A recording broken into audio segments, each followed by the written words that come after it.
Welcome back. Victorian London. End of the autumn, 1892, November. A choking, unnatural pea soup fog rolls across the River Thames, carrying with it the stench of the city. The investigators, having returned from Sir George Bernard Shaw's house, settled back into London, and life became more mundane. Still members of the Fabian Society. One evening, they receive an envelope given to them by one of the servants there, which you duly open.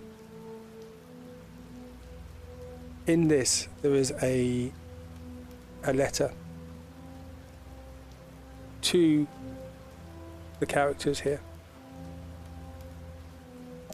I request your assistance. Discretion is absolute. Please come and see me at my house,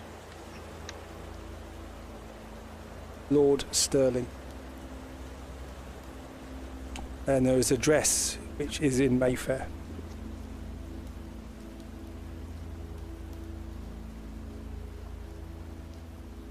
And you trundle along, intrigued by this.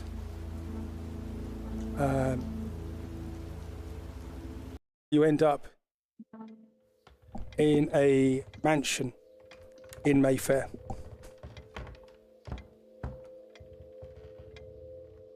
Lord Starling himself answers the door and bids you enter. There is a fire burning in the fireplace. Gas lights are illuminating. You can see he has bags under his eyes. Quick, come in. To a glass of something. I have port or whiskey. And he pours 2 glasses for you guys. Of whiskey or port, or whatever you want. See his hands are visibly shaking. There is another knock at the door. And Dr. Shaw comes in, booming away with his very loud microphone. I've actually switched to someone else this time. Let me just reduce your volume a little bit. If I can work out how to do that. Right click on the name and you'll see an individual volume bar. Yeah. I actually had him turned up very loud, so I'm guessing the last time you may have been slightly lower on volume. Oh, no, it doesn't do it. That doesn't do it. There we go. Try again. Ooh. There's a knock at the door. Okay, that's cool. I'll do that. Let's go. And there we go. And you enter into the drawing room. Lord Starling is there. You recognise him. He is a man of social standing. He works in industry. He's looking distraught. Sir George told me about your encounters in St. Lawrence. You are trustworthy. I need your assistance. Discretion is absolute. Would you agree to this?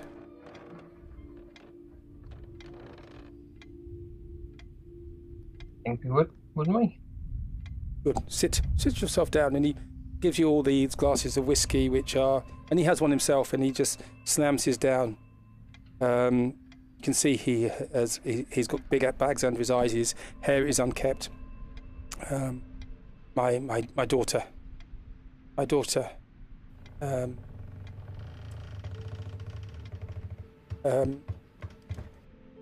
She has She has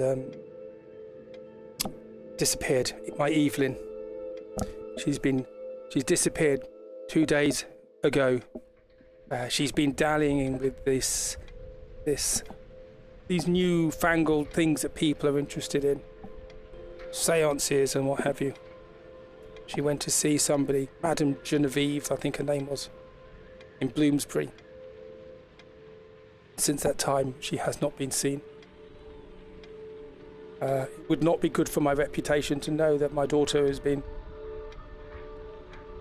associating with such ne'er-do-wells. And so I do not want my name dragged through the mud. I would ask that you could help find my Evelyn. She's my one and only daughter, and I do not countenance losing her. This is something you would do. I will pay you £50. And he takes a wallet out, again handshaking, and he offers you £51 notes. He's obviously ready for this, so you can find my Evelyn. That'd be quite a substantial amount of money, boyo. What is it you're not telling us about this? I do not want the press or the police catch wind of this. This is my social standing, our family standing would be ruined, and I am in the process of negotiating a big deal. I do not need this to hit the Times or to the social circles of the court. It'd be fair to take it then that you don't want the police to be involved in this one either. Nope. Which is why I have come to you on the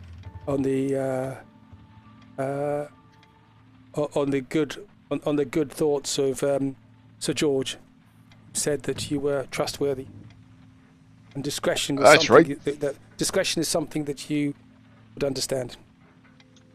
All right, well, Georgie's be right with discretion involved. Although normally he's paying me for the other side. Rest assured, I've switched into West Country. That's not I was about to say, don't quite place your accent. So I said that last we saw was, and he gives you an address of a townhouse in Bloomsbury, which is in the it's just in the West End. This is where she was going. She took a hansom cab there. The driver did tell me via the company that she was dropped off there, but she has not. I've not heard from her since. Did she have any company that went with her when she went to this address? Any friends or the like? No, she just went on her own. She dallied with all this occult, not seance nonsense. Which is why I've asked you to be involved, because you have, I gather, have experience in such things.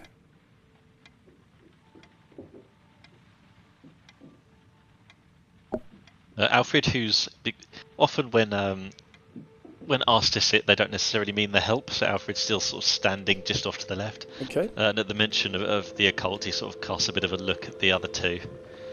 That's something that obviously he would not have thought much of before their last little outing.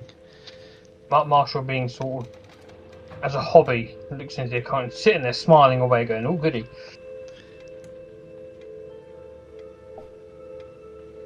Would it be possible, sir, if it's not too much trouble, have you found? Is there anything in her room that could give you a hint? I assume you've already looked. A quick look, but and you can see this man is in his perhaps late 60s. He is shaken. He is. My sight is not what it was, and it may be worthwhile if you could use your discretion, and although it is unseemly for gentlemen to be seen in a young lady's room, I think this would be acceptable. Special circumstance. Yes. And he tells you that Evelyn was in her mid-20s. She was on the social scene in London. Yes, of course. So we'll use our discretion. We'll have a quick look and only look for things pertinent to what we're doing. So she takes you up to her bedchamber, and you realise that all the servants have been let off for the night whilst you're here, obviously to keep a discretion. And he takes you up and he opens the door for you. Inside you see a well-kept room. There is a iron frame bed with lace cover. There are pictures on the walls. There are books on the side. There is the normal accoutrement of a young, successful dilettante woman.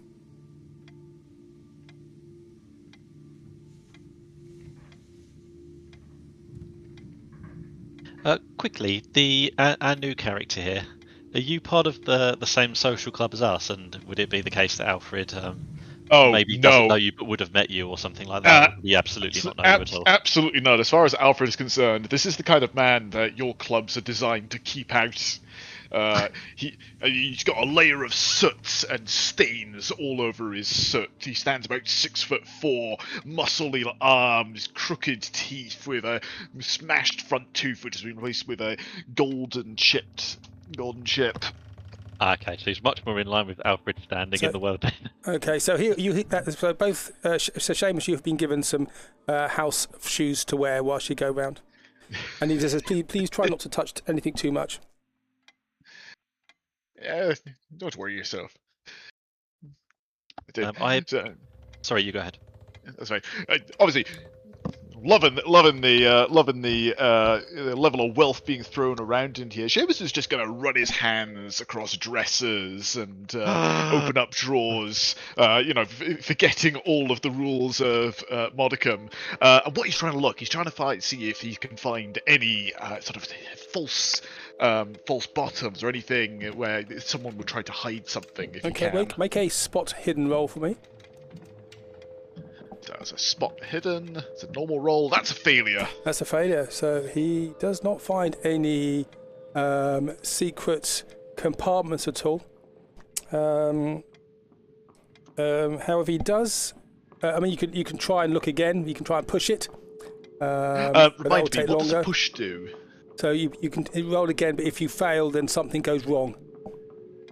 Okay, so I think Seamus is going to push this roll, and he opens up a drawer full so of if it goes wrong, basically, Lord Starling is there, and he's keeping an eye on you, particularly because you look like a ne'er-do-well. And one of the things, if you fail this time, then he may think you are trying to steal something from him. That's fair enough. I think I might try and push and just see what happens. So, do I just roll again? You just roll again. Come on, big hands, big hands. Yay, success! So you try again, and just when he starts to get suspicious, there is a click underneath the bedside table, and a drawer opens, and inside you see a small journal. Well, look what we got here. You open the journal, and there is a writing in it which looks odd. It sort of looks English, but doesn't make a lot of sense to you.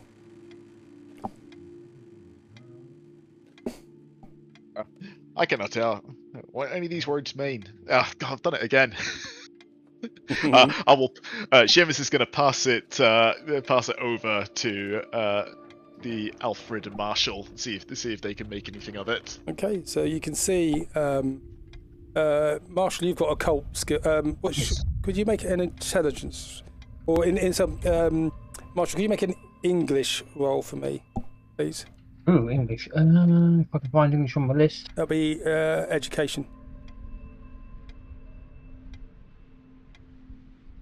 An extreme success. Okay, so you look at this and you realise that this is in an old English dialect. You studied this at school when you were doing Shakespeare, and this is Old English.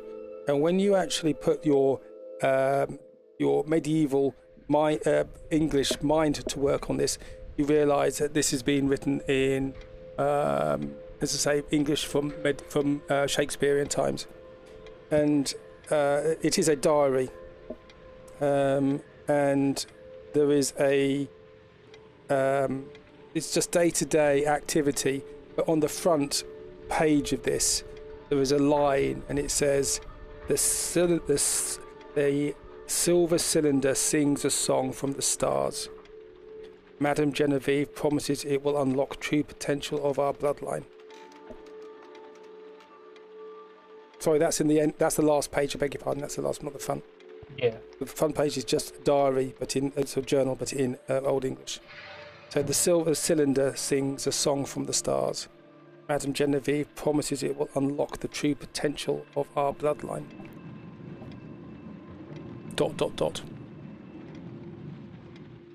Well, there's the name you want. Do you know who this Genevieve is? So Madame Genevieve was the person that she was going to see. She's a medium, and Genevieve had stated to her dad, Papa, that she was going for a séance, which is all the rage with the young socialites, and Byron and that lot of, and Oscar Wilde have been dabbling with this sort of thing. This wouldn't be happening. And Mary Shelley has as a group have been sort of saying how much fun it is. You see, this wouldn't be happening with a good Catholic upbringing. Well, of course not. I mean, we are true Protestants here, and proud to be. You are not of the other extreme, are you, sir? All right. My loyalty is to that of Jesus Christ. But he says to tolerate. The certain words just go full West Country when you do it. It's very close. I say, he's paid Seamus the equivalent to £7,000. Seamus is just going to smile and nod to whatever he says. So you have the address of the townhouse in Bloomsbury, and you have this diary mentioning this silver cylinder.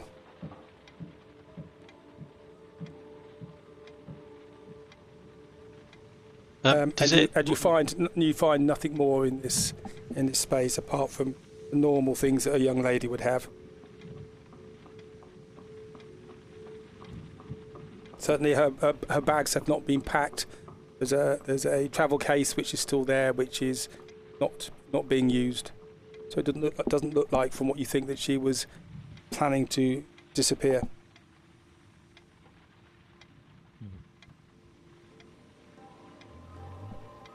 As far as she's aware, then she thought she was only going there for a few hours, perhaps. An evening. Or an evening. Well, why don't we go to this address then? It seems like we found everything we're going to find in here. You have found a clue. I will call a cab to take you to Madame Genevieve. Would probably be worth being the same cab company as before. I will do so. And he has this newfangled thing which you've not seen before, where he turns a handle and he speaks into a piece. And some of you from the war have, from your experience, have known this thing called a telephone has been invented, which is like sound, but like a telegraph, but with sound. There's newfangled technology. It will never catch on. And a cab is called, which turns up at the door, and you jump in. Do you wish to do anything before you go to Madame Genevieve's?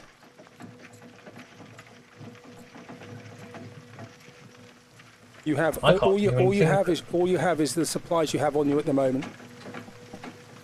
which is not very much. You've just turned up with normal day clothes and things. I'll say to Marshall, sir, if this is anything like our last adventure, it may be worth getting some supplies before we arrive. Yes, it probably would. Well, say to Sterling as well, any chance of any expenses being covered that we may incur from this? Well, the £50 should cover expenses. I mean, that is enough for a trip to the Americas. It should cover your costs. If you've been with us with the last one, you might think that £50 may not be enough.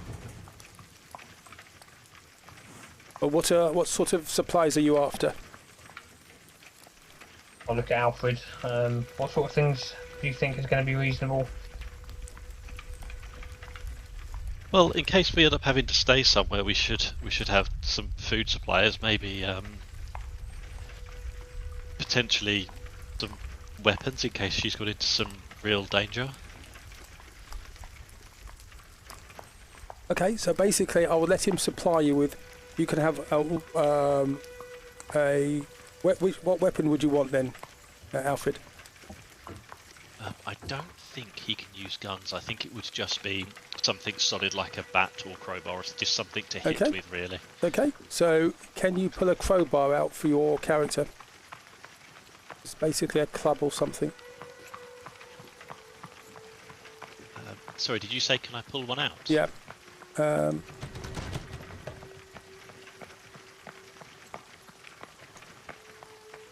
would I do that? From the journal thing at the top. On a club, yeah? The club. A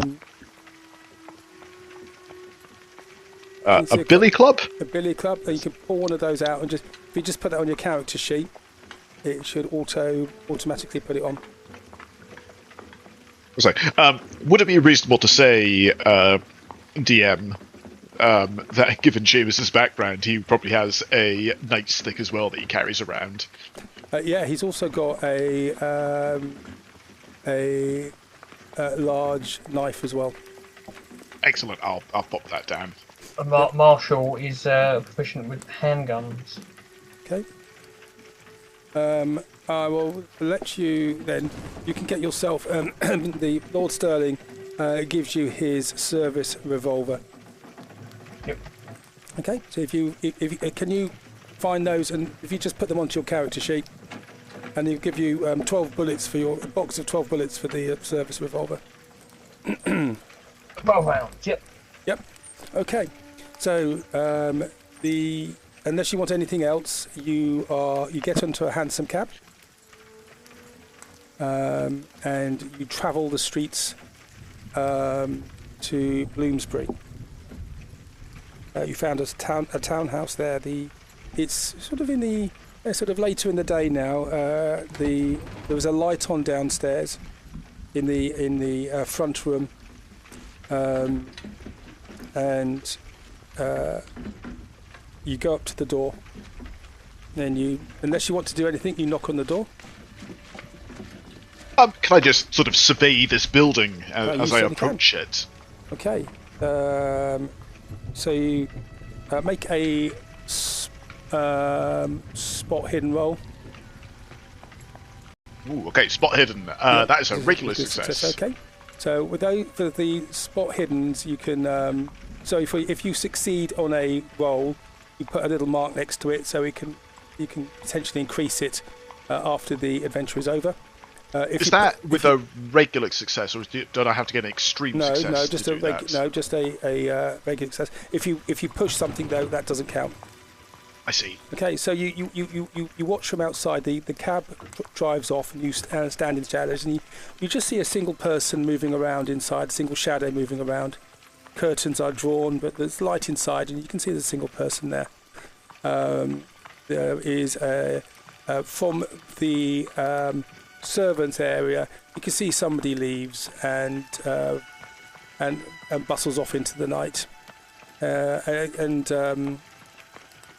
calls back, see you tomorrow, Mom. And then disappears off to her own accommodation.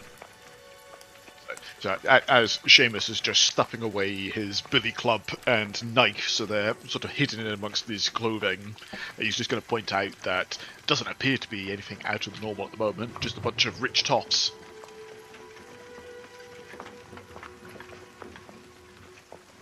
It looks as we would expect it. So do you go up to the front door? So one of us can probably start walking up whilst the others are having a quick poke around. So you go up to the front door, and you see on the front door, Marshall, you see arcane sigils that have been painted on. Could you make an occult roll for me, please? It's only a failure. No, it looks. It is clearly this means something, but you don't know what. Can I, what is it? It's luck or something, isn't it, to redo that? You could spend 10 luck to get down to 62 and succeed. Yeah.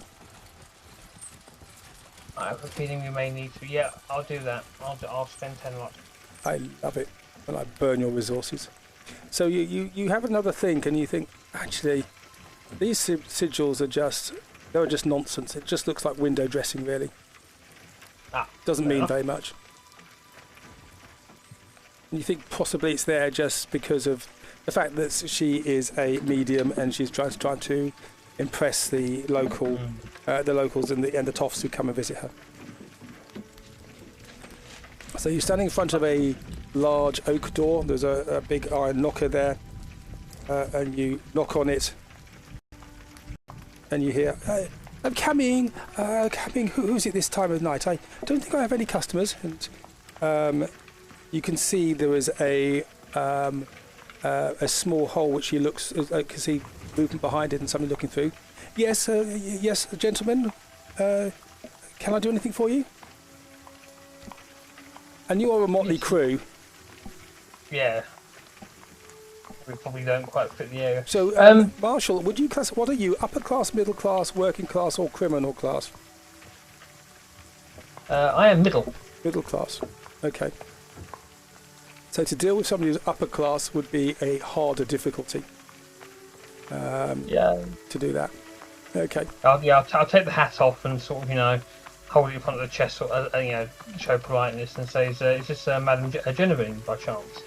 Yeah, this is she. Do you have an appointment? My diary is empty for this evening. Well, we don't actually have an appointment at the moment, but we were kind of hoping you might be able to help us with someone who may have had an appointment with you before that seems their father's a bit concerned for her, and that's an Evelyn. Well, I'm alone at the moment. I'm not sure I should be receiving 3 rather tough-looking men. Could you make a persuasion? Or you can either do persuasion or fast talk of your choice.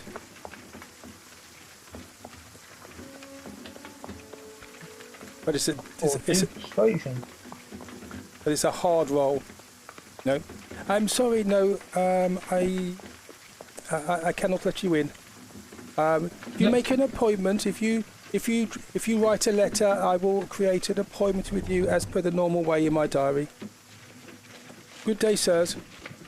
I'll quickly grab a piece of paper and start writing out an appointment letter whilst everyone else is doing whatever they need to. I'm just going to speak to Alfred off to the side. He's being too soft with her. You want me to go up and change your mind? I don't think that is the right approach, no. You have no reason to believe she's done anything wrong, so I don't know that forcing the issue is going to help. Sir George gave us a lot of money to get this taken care of. I don't think he'd want us waiting around for an appointment. Maybe not, but I'm not sure that he would also want us frightening a lady. But by all means, if you could potentially offer her some of the funds, maybe that'll help. But I wouldn't go any further than that. Boyo, if you want to pay her off, you can use your own money. I've got my own means of persuading. He narrows his eyes at you slightly. I'm not sure we need to see those memes. Right, suit yourself. Is she still at the door? You can. You don't know. You haven't heard anything. Okay, fair enough. I'll return to the door and see if she's. Sorry, has she closed the door? Yes, she was only looking through a peephole. Oh, I see. Fine. Alfred will return to the door and, begging your pardon, ma'am, we don't mean to cause any trouble, or maybe we could make an appointment and come back.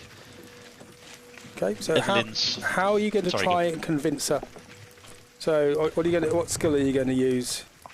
Things you could use here. You could try fast talking her, or you could try if you have a high appearance value, you could try and sort of do the doe eye things. Or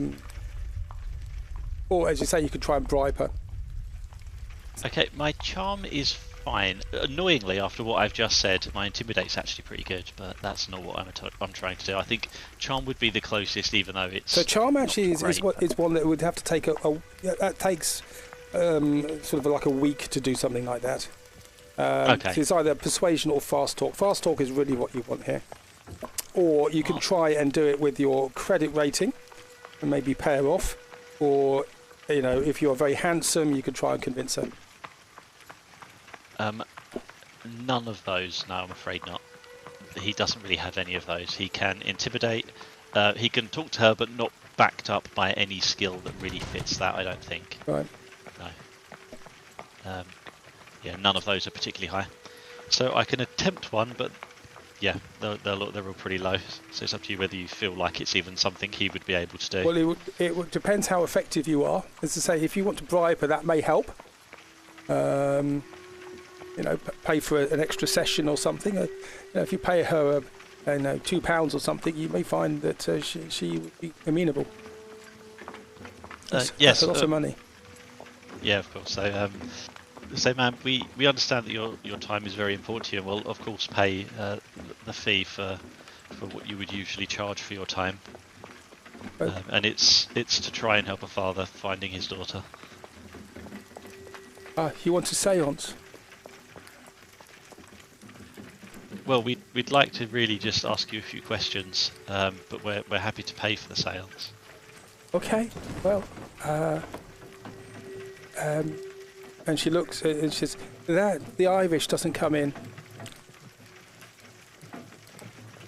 Fair enough. That's a very, very time-appropriate response. Oh, exactly that. But you also look like you lived in the gutter. Oh yeah. He's ready to beat her to death. And she opens a door and says, "It will be £5 for this extra séance."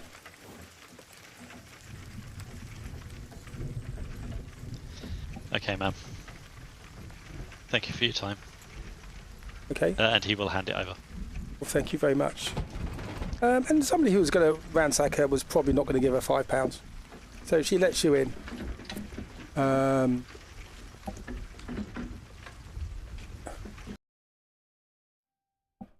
hello. Thank you. Let's sit down. Let's have a séance. So first of all, would you just wish to have a cup of tea, gentle sirs? Oh, I'd love a cup of tea if that's not too much trouble. I'm Alfred, and you've already met Marshall. I am Madame Genevieve, mystic extraordinaire. And you can see she has a charm to her. Could you make a psychology roll for me, please? Those people are indoors. Let me just reduce that sound slightly. Not the Irish. The Irish isn't there. All right, I can hear you in there. Okay. Don't want part of this occult anyway. You find a bar across the way, by the way, so that's actually quite fun. Oh, excellent. Well, that says no Irish as well. Bollocks. Joe tries his best to do a Scottish accent. Yeah. So she sits down and says, I will do a séance for you. You are looking for a young lady, is that right? Is that for her father? That's right, yes. Well, and she gets some cards out, and she will sit yourself down, sir. Put your coat up, and she lights some joss sticks, and you can see she's got the paraphernalia of mystic in here. She's well dressed, and well heeled, but you can see that perhaps the place is a little bit threadbare around the corners. Well, let's have a look at your cards then. And she sits you down at the table and deals you some cards and then turns them over. First one she turns over. So tell me who you're after, who you're looking for. Lord Starling.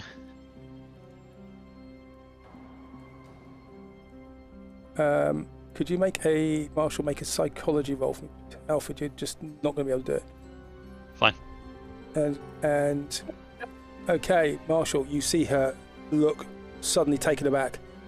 And slightly nervous. Yes, Evelyn Starling. Yes, she. Okay. She's a bit discombobulated. I think I cannot answer this. The spirits aren't talking to me this evening, and she gives you your money back. Please, sirs, I've come over with a migraine. I would ask you to leave my premises. Are you okay, madam? You seem a bit out of sorts. I've come over all peculiar. I have a touch of the vapours. This thick fog is it does play havoc with me, with my my constitution. Yes, the fog is not good for anyone. Are you sure you can be left alone for the evening? We're happy to. Oh no, that would be most inopportune for you to spend time with me. Please, sirs, could you could I ask you to vacate my premises, and maybe we can discuss this at another time. Yes, of course, ma'am. And she gets to go with your coat. Please, I would, and she gives you the money back. That's the biggest sign something's gone wrong. She's giving me £5 back. Yeah, Marshall, yeah. You see her hands are shaking.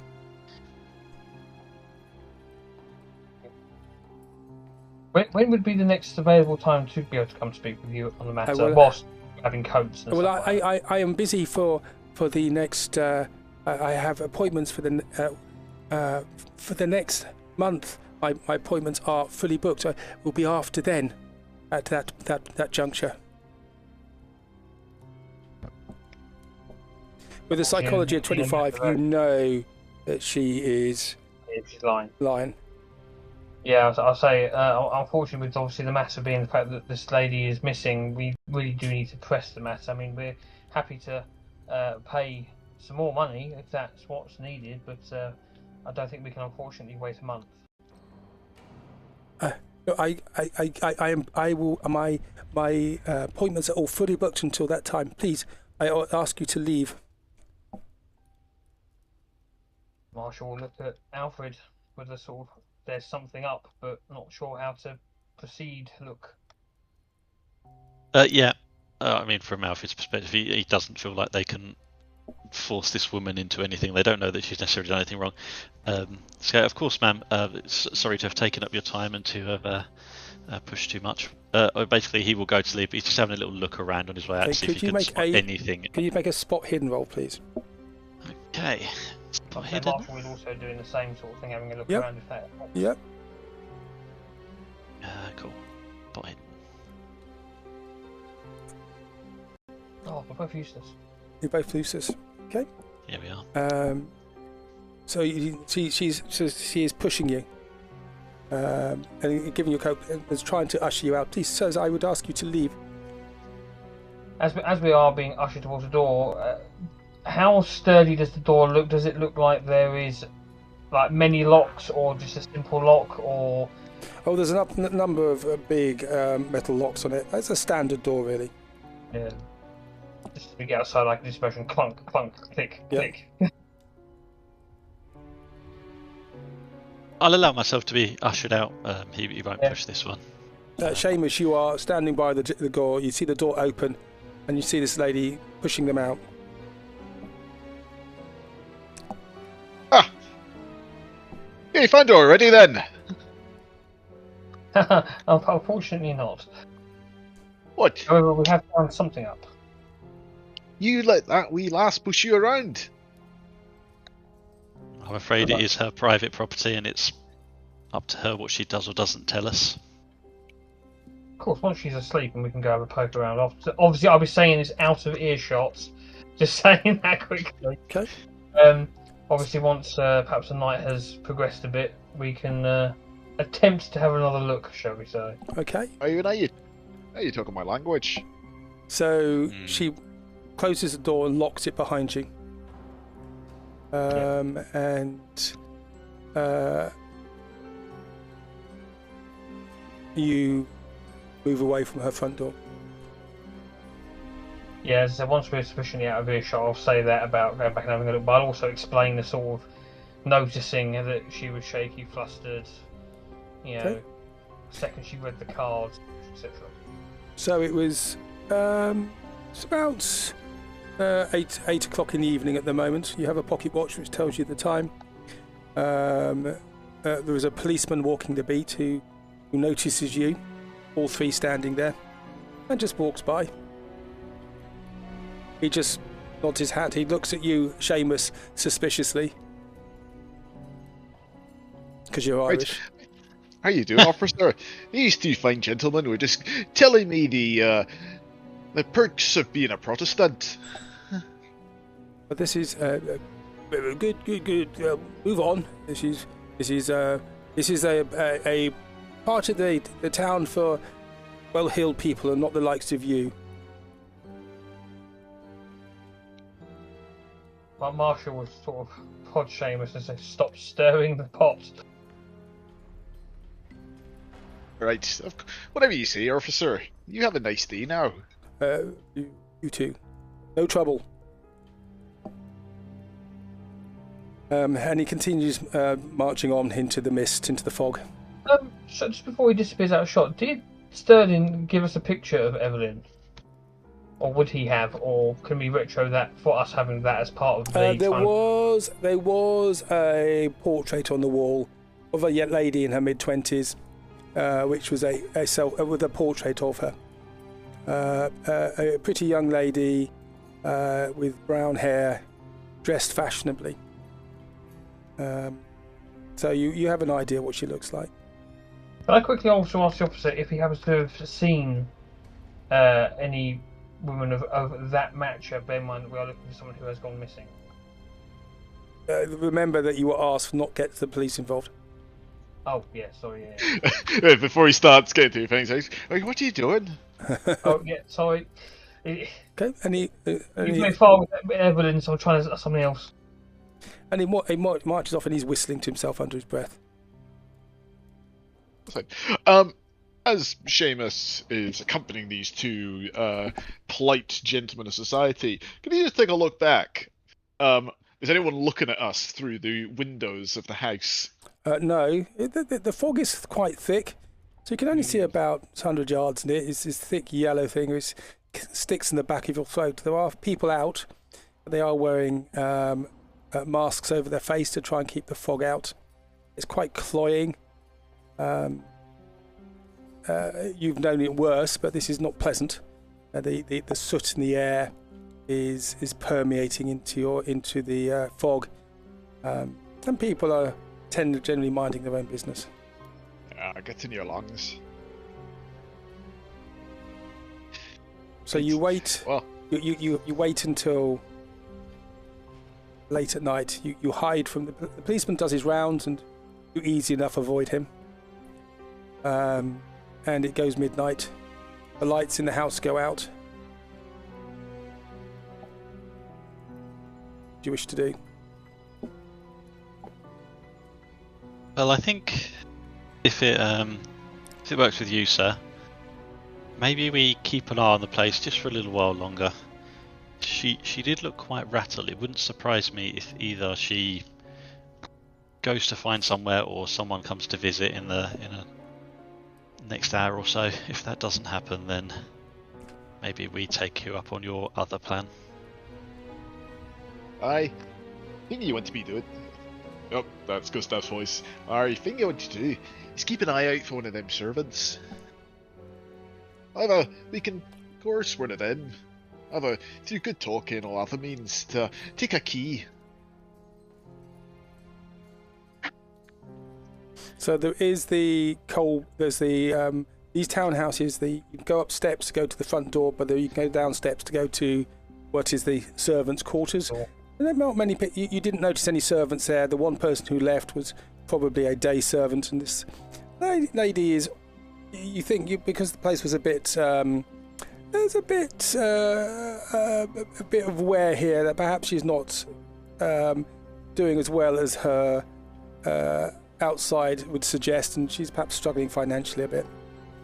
She did have servants, though, didn't she? She had one person who left, who'd left and said goodnight to her.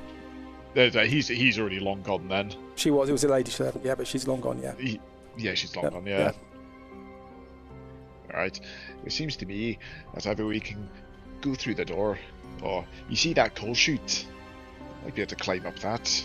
So there is an entrance downstairs, and you're having to pick through. There's a lot of horse muck in the streets, and some places the horse poo is about a foot thick.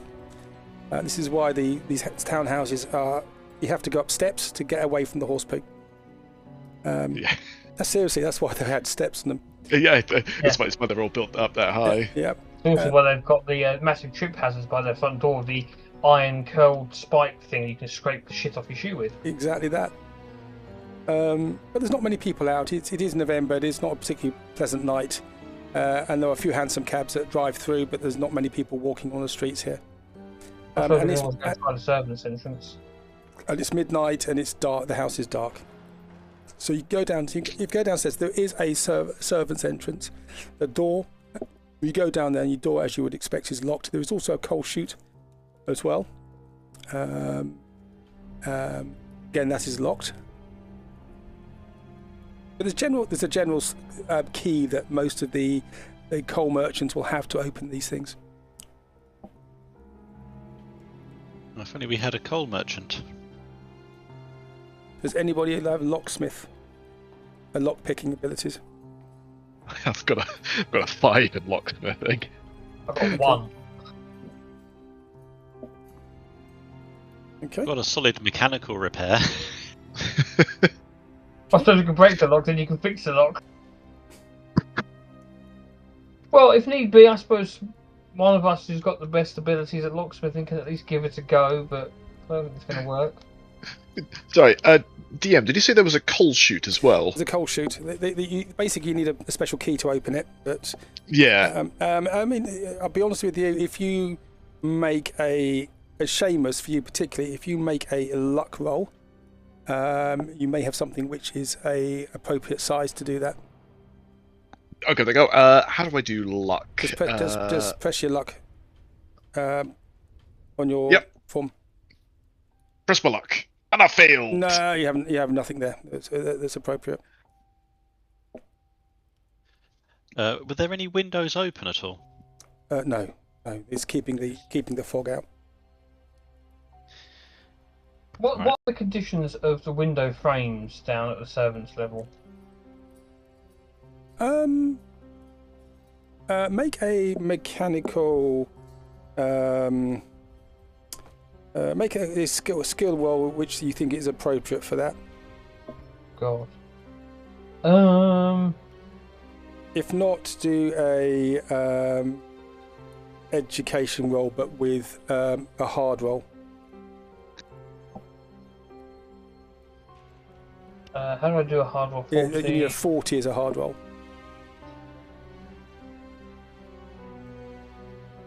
Okay, so it's dark. I can do 9 worth of luck, but then I'll be pretty much out of luck. Well, then you're in trouble. It's completely your call whether you want to do that or not. We may find other ways in. Seamus, get my words out. Seamus, You said that you are a bit handy with the mechanicals. I think you're thinking of him. Pointing at Alfred. Yeah, Alfred. Sorry. Getting distracted by this window frame. Can you have a look at it and see if it's any good? The window. Basically, well, the more the window frame, if it's a bit weak, we might be able to, with a knife or something, chip away the wood, leave it out one of the window panes without making too much noise. I can take a look. Okay. Which he does. Let's do a spot hidden roll. Spot hidden. It's dark. You have no light, so it's going to be a hard roll. Very well. This is never going to happen. Gotcha. No, it's too dark to see, really. It's a single pane of glass. There are small squares of glass in a wooden frame. Each square of glass is possibly about 8 inches by 8 inches.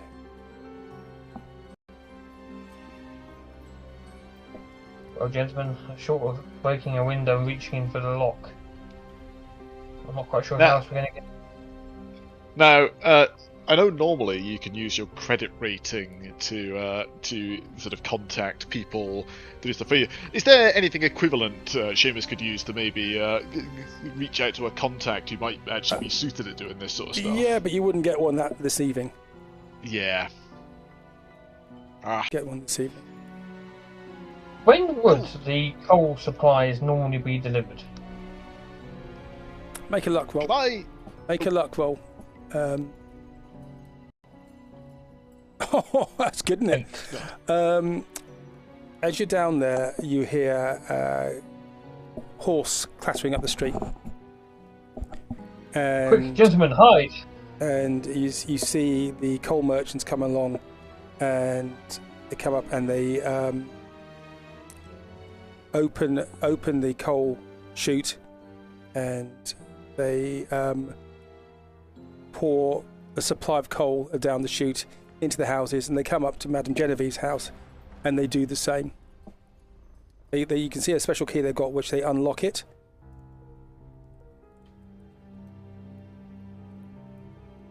And you can see a couple of sacks of coal go down. How many people are doing the delivery? There's 2. One driving the horse, and one. Would there be a way for one of us, like Marshall perhaps, upon hearing the horse cart coming down the road, knowing that what's going to be, could be back up on the street, but just out of sight, so that as they're loading the coal chutes, he could come walking up the road without. I was also thinking that while they've got it open, we could just throw something to distract them. Well, yeah, that's effectively what I was going to do. Is I was walk past and sort of slip on a bit of horse muck and knock into the guy as he's about to lock it, in the hope that it distracts him so he doesn't do it. You know what I mean? Yep. So okay. So you are going to do. What skill are you going to do that then? How would you do? So, I will make the throw because I'm surprisingly good at throwing things. Okay. So, Marshall, you make for me do you have a performance roll or something similar? That's what I'm trying to find at the moment. I don't think I do. No. Okay. What I'll say then that do this as an appearance roll. I'll let you have a bonus dice for this. An appearance roll? Where's appearance? Is it on in the your list? stats. Yeah, it should be in your stats. Yeah. I do not have appearance. Counting alienism. No, animal... right at the top bit. No. Right at the top at the top? Yep. Oh, yes.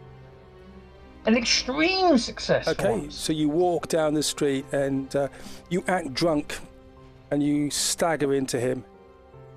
And, oh sir, please. Do not vomit on me. And you distract them, they look at you. Just on my way back from the pub. Well, please, sir. And they're distracted, so... Seamus, what are you doing? Well, while they're distracted, I'm going to try and make my way quietly to the coal chute to try and slip in. Okay, that'll be quite hard to do, but make a... do you have stealth? I do have stealth. Okay, so make a stealth roll. Again, because they're distracted, I'll give you a bonus dice. So that's a stealth with bonus dice. Yep. How many dice? So one bonus dice, yep. I am going to spend. So you press the bonus penalty button. So you rolled a 9, which is a hard success. Yay! And does that count for my tick? Yes, it does. And you slip down into the coal chute, and you fall down there, and you get covered in soot. Oh no! I was so clean before. Now you're an Irish blackman. Okay. And Marshall, you come away. The coal people lock the top of the chute, and then they drive off to the next house. I'll continue stumbling up the road till they're out of sight, and then I'll be back to normal. Okay. So Seamus, you're inside. You're in a coal bunker. There is a door at the bottom. The coal bunker is 2/3 full. You move across and you manage to find a door which is unlocked, and you open it, and you find then you're down in the cellar in the downstairs of this building. Right, first things first. Let's have a jackanapes in here. So if he can, Seamus going to look. Is there a set of stairs going up back to the main part of the house? Oh yes, there are. Yeah, this is the servants' area. Yep, so he's just going to have a quick look around to make sure there's no one sort of sat by the fire or anything. Yep. But nope, there's no one here. The fire is warm, but there's nothing in it. It clearly has been used. This is servants' quarters. There are cooking implements down here, but there's no one here at the moment. You can see the door that goes to outside, and there are a couple of other doors down here as well. First things first, he's going to try the door to the outside. He's going to try and unlock and open it. It's easy enough to do. There is a lock there, but you can undo it from inside. All right, there we go. Right, you two. Quick, get in here. Bundle in, I assume. Bundle in, and you're inside this place. It is dark. It is very dark in here. There is a oil lantern that you can pick up and light if you wish, which illuminates this area. And you can see this is a servant quarter. There are steps going up. There is also a door downstairs, and which is unlocked. Is there like a little bit of cloth or something, or like my own handkerchief, that I can just sort of cover some of the oil lantern over with, just to sort of limit the light spread to try to... Oh, you can do, but you may set fire to it.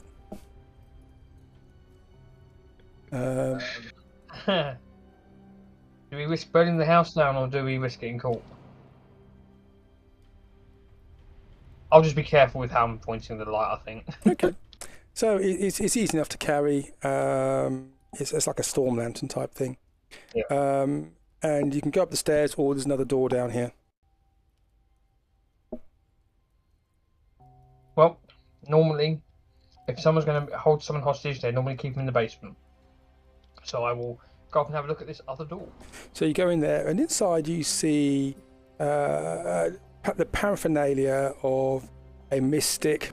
In here there are pictures of pentagrams, there are boxes of incense sticks, there are various things which are covered with tarpaulins. You look underneath that, and it's the sort of things, there are packets of cards there, and there's other sort of storage things in here as well. Could you make a spot hidden roll for me, please? God, okay, so you don't see much else. This room has clearly been used. There's dust around, but the people obviously are in here on a regular basis. What's Seamus and Marshall doing? there any food in here? Sorry? Is there any food in here? There is actually some food. There is a loaf of bread, and there is some cheese.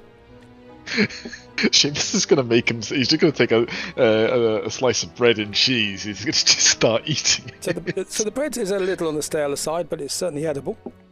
So you're doing that, and Marshall, what are you doing?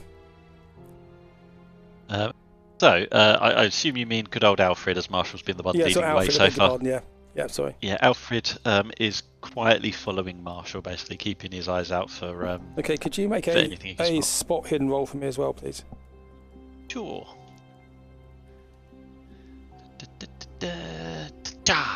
No. So. Oh, I did that as hard that time. Vegas, isn't it? No, it wasn't. It's not. Either way. It's not hard. You just do. What's your normal spot hidden roll? My normal is 35. Okay, so you don't. No, you want to. You pressed a hard one. No, you wanted a normal one. Yeah, I did. Okay, so you're following behind Marshall, and you see there is a raincoat in there, and you don't think much of it, but as you look at it, you see there was a little bit of blood on it. It looks a bit out of place here. This is the sort of thing that this is something like a thick raincoat you'd wear if you make an intelligence roll for me. No, an education roll. An education roll. Beg your pardon. Oh dear, oh dear. Education. There you are. Okay, so you know it looks like a big thing for somebody who was an outdoors type person would wear. But you notice there's a bit of blood in it which is dried.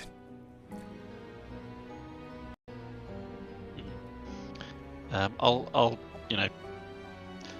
bring the coat a bit closer to me, take a closer look at it, check the pockets, see if there's any more blood that I can spot, whether it's just like a little fleck. So in the pockets you find a beer mat, and a box of matches, standard lucifers. Some lint. Of course. Got to write that lint. You've got to have the lint. The beer mat says on it, Anchor and Star, Gin Palace. Gin Palace. Yeah, Seamus, what was the name of that pub you attempted to go in? Seamus would remember what it was called. It wasn't that. It was it was the horse's the horse's head. Alright. That shite hole was the horse's head. You don't want to be drinking gin. It's no good for you. Yeah, I've heard that. So, Seamus, you have frequented the bars of London, haven't you? Yeah, he's made his way around to the one he's allowed into. So could you make an intelligence roll for me, please? Oh, absolutely. Oh, success! Yep. So you know the Anchor and Star Gin Palace is in Bermondsey, which is south of the river. It's a place frequented by a lot of people who work in the docks, a lot of people work in the warehouses, and on the South Thames and on the South Bank there were a lot of warehouses. Some of them in a bit of disrepair, and a lot of the ships come in here to the wharfs and drop off cargo from around the world. All right. Yes, I've heard of this pub. Yep, got it. He's heard of this pub. It's in Bermondsey. And when you see the coat, this jacket, you realise it's the sort of jacket that somebody would wear who works as a sailor, works on a cargo ship or something. Problem is, that sort of occupation, blood on a coat, probably isn't that unheard of. That's right, Boyle. But why would it be in here? She doesn't seem the type to have guests leaving, particularly of this social ilk. Either it's the servant has a bit of a side job, or it's someone that came for a seance that never left. Aye. Or there's more to this than sees the eye. Alright. Good find. Should we see what else we find in here? So it's just various things which are stored. Could you make Seamus a spot hidden roll as well, please, then? Yeah, of course. Spot hidden. Breaking a roll. That is also a success. Okay, so you see that there are scuff marks on the floor heading towards the door as well. Hey, Seamus, you're doing really good at spotting these things. Perhaps you should take the lead. Scuff marks, and when you look closely at the floor with using the lantern from Marshall, you can see a couple of spots of very dried blood on the stone flooring. Look at this. You see these marks dragging towards this door? Give me 1 sec. Seamus is just going to. Is there a keyhole in this door? Or is it just that? That's the door. That's the door that goes outside. That you've just come through. I'd see. Do these skid marks look as though someone was dragged in, or something was dragged in, or something was dragged out? Make a hard intelligence roll. Or if you've got another skill you wish to use, that may do that. I don't really think. I don't really think I've got anything which okay, would... make a hard intelligence roll then. To the matter, so yeah, hard intelligence. No, nah, you don't know. It just looks like it's scuffed. It's very hard to say which way that was going. It may have been stuff being moved in. You don't know. Whatever caused this. Left pretty deep grooves in there. Well, what do you think, Marshall? Alfred? Scuff marks on the floor, blood on the floor, blood on a coat that's obviously out of place. Something happened here.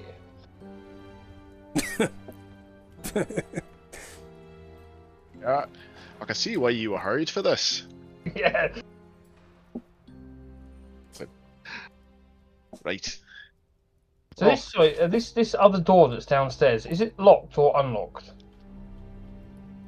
The other door that you've just been through. So there's another room downstairs which has got all the storage stuff in it. Yeah. There's a door, is that the one that's... There's a door that goes outside. There's a door that goes into the coal cellar, and then there's a staircase that goes upstairs to where the Madame Genevieve lives. Well, unless there's anything potentially buried inside the coal bunker, then I think we need to, unfortunately, venture upstairs. What sort of time of night is it, DM? Just to make sure. It's after midnight. Yeah, it's after so it midnight. is. Right.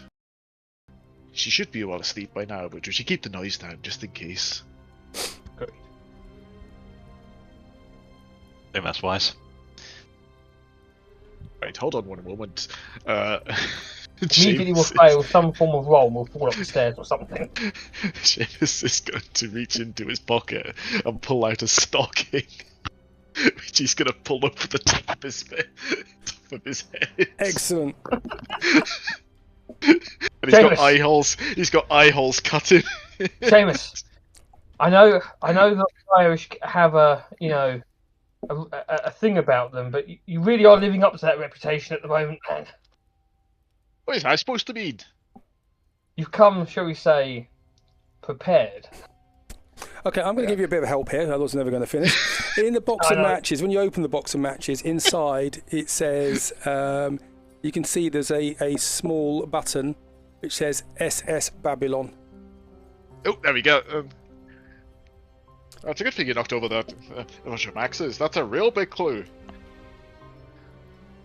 So in that box of matches, when you just Alfred just opens it. SS Babylon. SS Babylon. You know, SS is basically a state. It's a ship. Yeah. So this is definitely a dock worker or a sailor who's come straight off of a ship. Yeah, it'd be the steamship. So it's not mail or anything like that. It'd be cargo normally. I don't think I've heard of that one.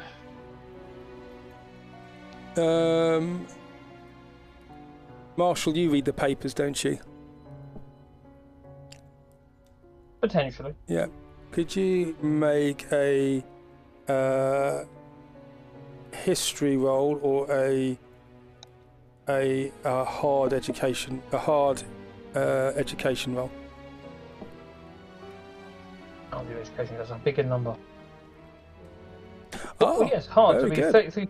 There we go. I was Doing well. So you remember in the Times about 2 weeks ago, the SS Babylon was a steamship that sunk in the North Atlantic. All hands were lost. How this coat, does it look Wet? No. well, not wet, no, but like it's been there for a while, or has it sort of only just turned up? There's no way of knowing. It's not wet or anything, but there is this dry blood on it.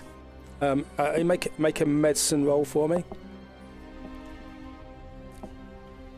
No. No. Yeah, this dry blood. You don't know how long it's been there. Think about this logically, Boyle. It's hardly likely that it's come from the Atlantic, walked back to London and left his coat here. No, but I'm thinking about, could it be someone who visited before it set sail and then subsequently sunk, or has it been bought by a loved one or family member trying to have a seance to see what happened to the other person? Seems to me, if I was conducting seances, I wouldn't be leaving it in the servants' quarters. You never know. Not that I'd be doing such hedonistic activities, Mary, Jesus and Joseph. Well, just remember, we are investigating the disappearance of a young lady. The strange habits of these people, you never know. Interesting, though. Maybe we should be making a move on Earth to this house, see if we can find anything more concrete than a ship. No, I've fallen into this again. Anything more concrete than a ship which sunk a few weeks ago. So you spend the next few hours exploring the house. It is as you met it. Madame Genevieve, you can hear that she's sleeping, and she is her sleep is troubled. She does get up one time of the night, but she's easily avoided. You said that we can tell that she's obviously troubled. Does she speak in her sleep or anything like that we not might... that you heard, no. Does she have a sort of a dedicated room where like a parlour where she seems to do her satanic activities? Well, she did it in the front room with the tarot cards with you guys, and she was going to do it until you mentioned Evelyn's. It appears whatever she was going to do with us, and obviously Marshall spotted the writings on the front of the door, I believe it was. Yeah, none of that. This is the thing. None of it seems like it's real. Do you know what I mean? She was doing tarot cards. She was doing fake writings. Either she does have somewhere in this house where she does it properly, or she has never done it properly, and this is really, she's not the person that's done something. Or this could be a front for her being able to do other things. Other things? Serial killers, my good chap. Serial killers? Yes. You've heard of Jack the Ripper? I've heard of Jack the Ripper. I don't think he was into seances. No, but this seance could just be a way of getting people to come in, down their luck, could be depressed. No one's going to miss them. So seems to me that. So you have clues. You have clues. You have the beer mat. You have the. Because we didn't want to finish this evening. We're never going to do it now. We have the beer mat. We have the matches. We have the coat with the blood in it. And you have a woman who's obviously not happy with telling the truth. I vote serial killer. That's right. If you think she's the serial killer, I use this at her Just pulls out these long, sharp knives. No, he doesn't really do that. Shall we? Right, seems though you get everything we need out of this place. Shall we retreat for the time being and do a brief research in this bar? Okay.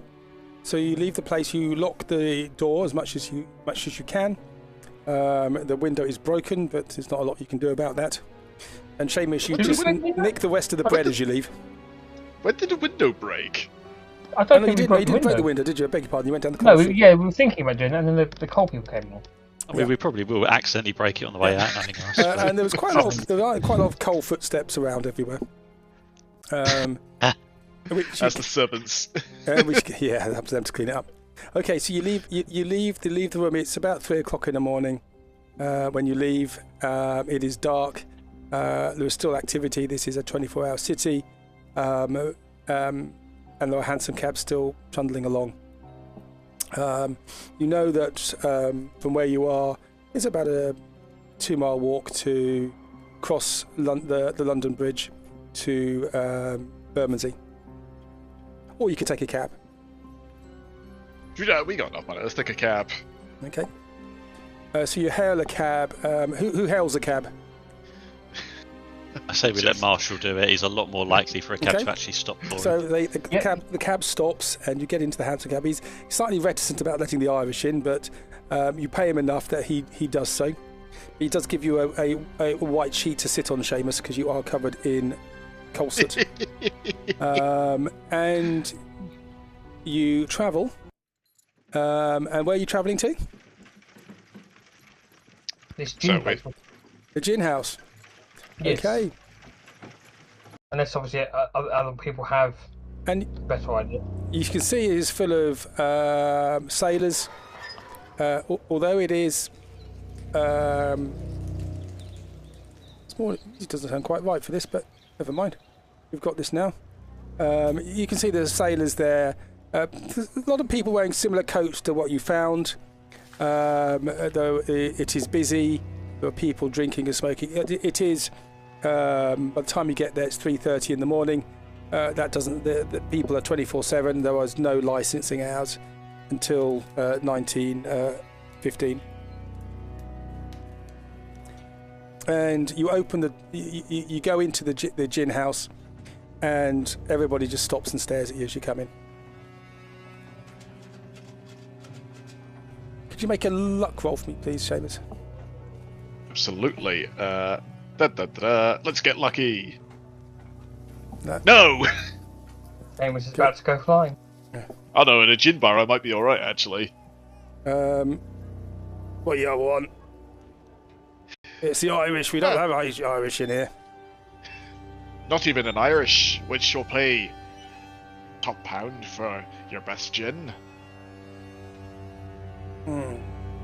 Maybe just his once, but all right. And he just slops the gin in front of you.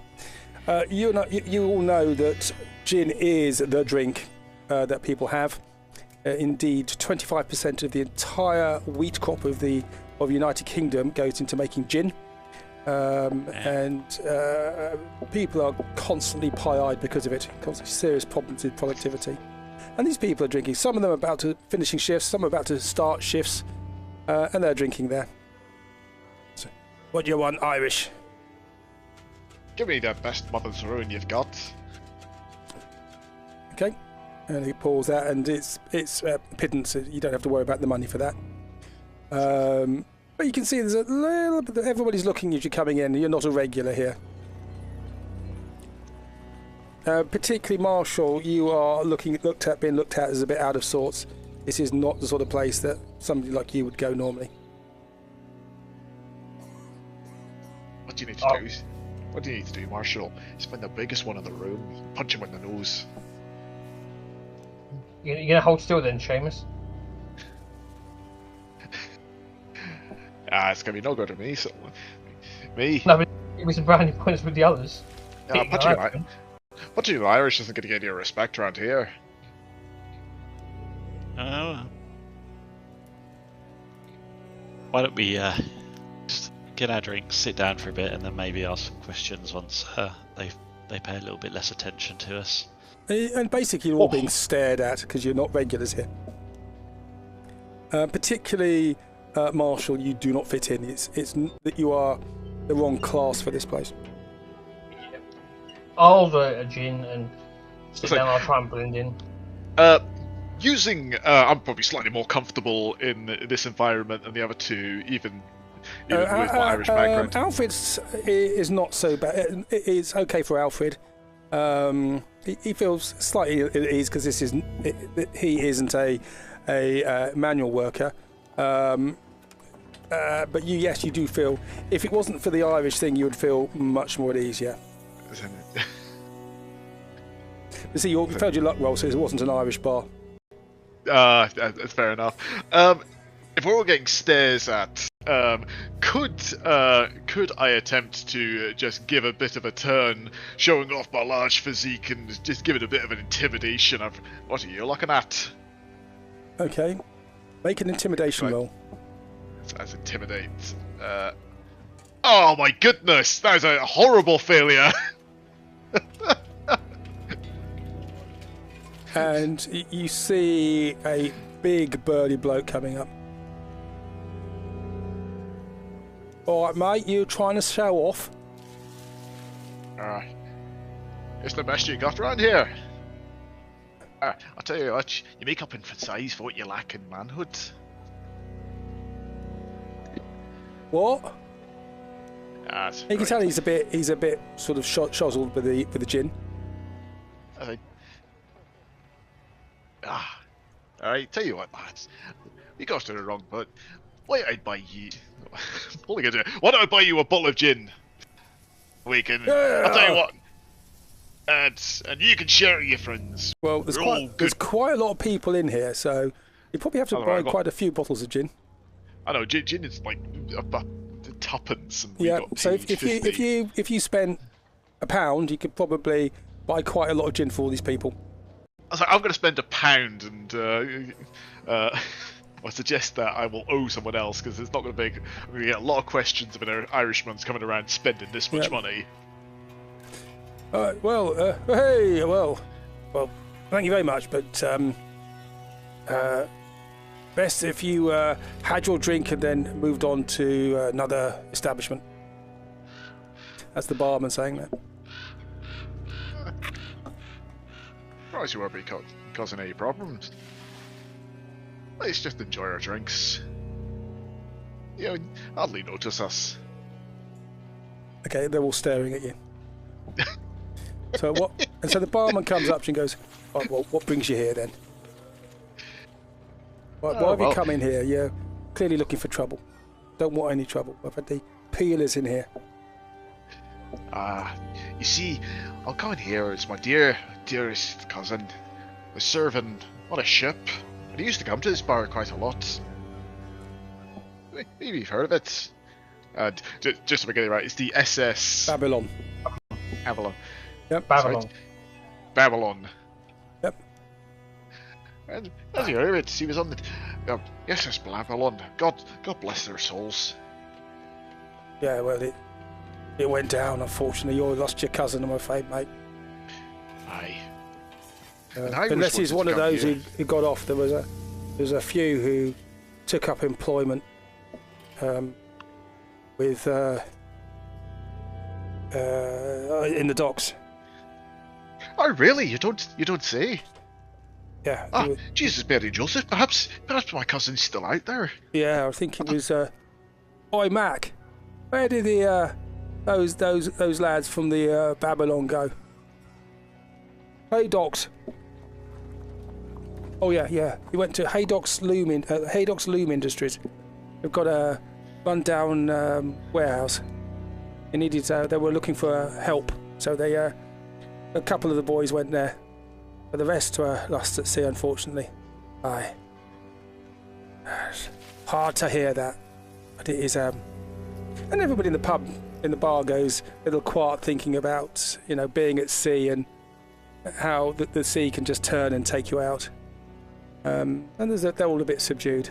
But I know that I think the only hope would be that if your cousin went to Haydocks Industries. You've given this Irishman more hope than he's had in the last few weeks. God bless you, sir. No. Well, just don't get up any mischief. Oh, promise, sir, that I'm always on my best behaviour. Okay. Well, I would recommend that as soon as you finish your drinks that you leave. The Irish aren't that welcome here. The insurrections and the constant revolt in Ireland is problematic. And Seamus has got enough sense not to voice his opinion about that. Oh yeah. Of course, the Irish are really raw about the potato famine.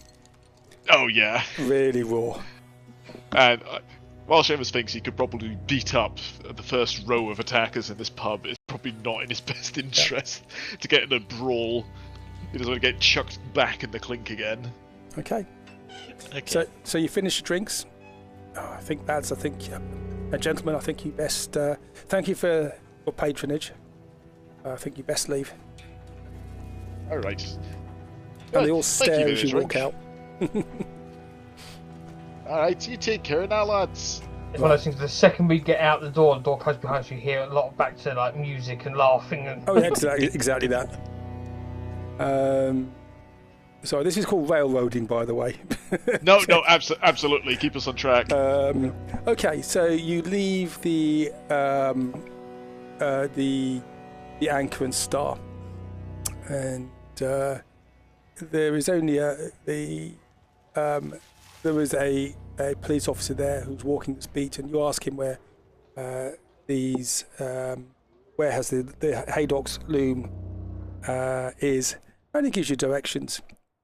But you are warned, because that's a rough part of town. Just be wary. I think you should be careful wandering around there on your own.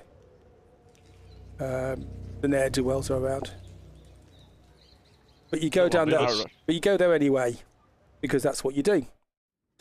And you see there's a warehouse on the River Thames. Pretty run down. By the time you get here, the dawn is starting. There are people who are milling around.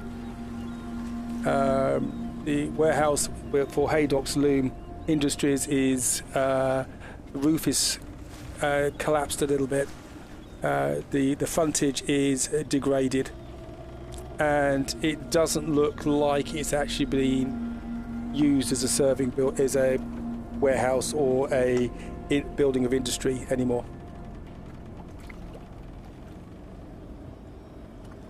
And you can see some people wandering around, selling wares, minding their own business. The fog is a little lighter now, and the sun is still not up, but the sky is starting to get a little brighter.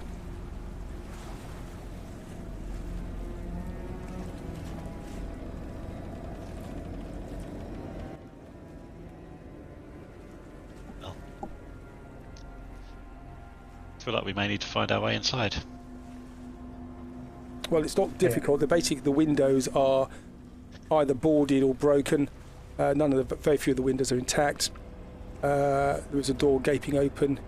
Some of the other buildings around here, you can see there are destitute people sleeping in the doors, but not for this building, not for Haydock's. Any urchins nearby? There are some children sleeping on the side, yeah. All right, mister. Hey. All right. You want to be a helpful lad to me. Perhaps you on yourself. What's it worth, mister? How about us? Depends how good your information is. What can you tell me about this building here?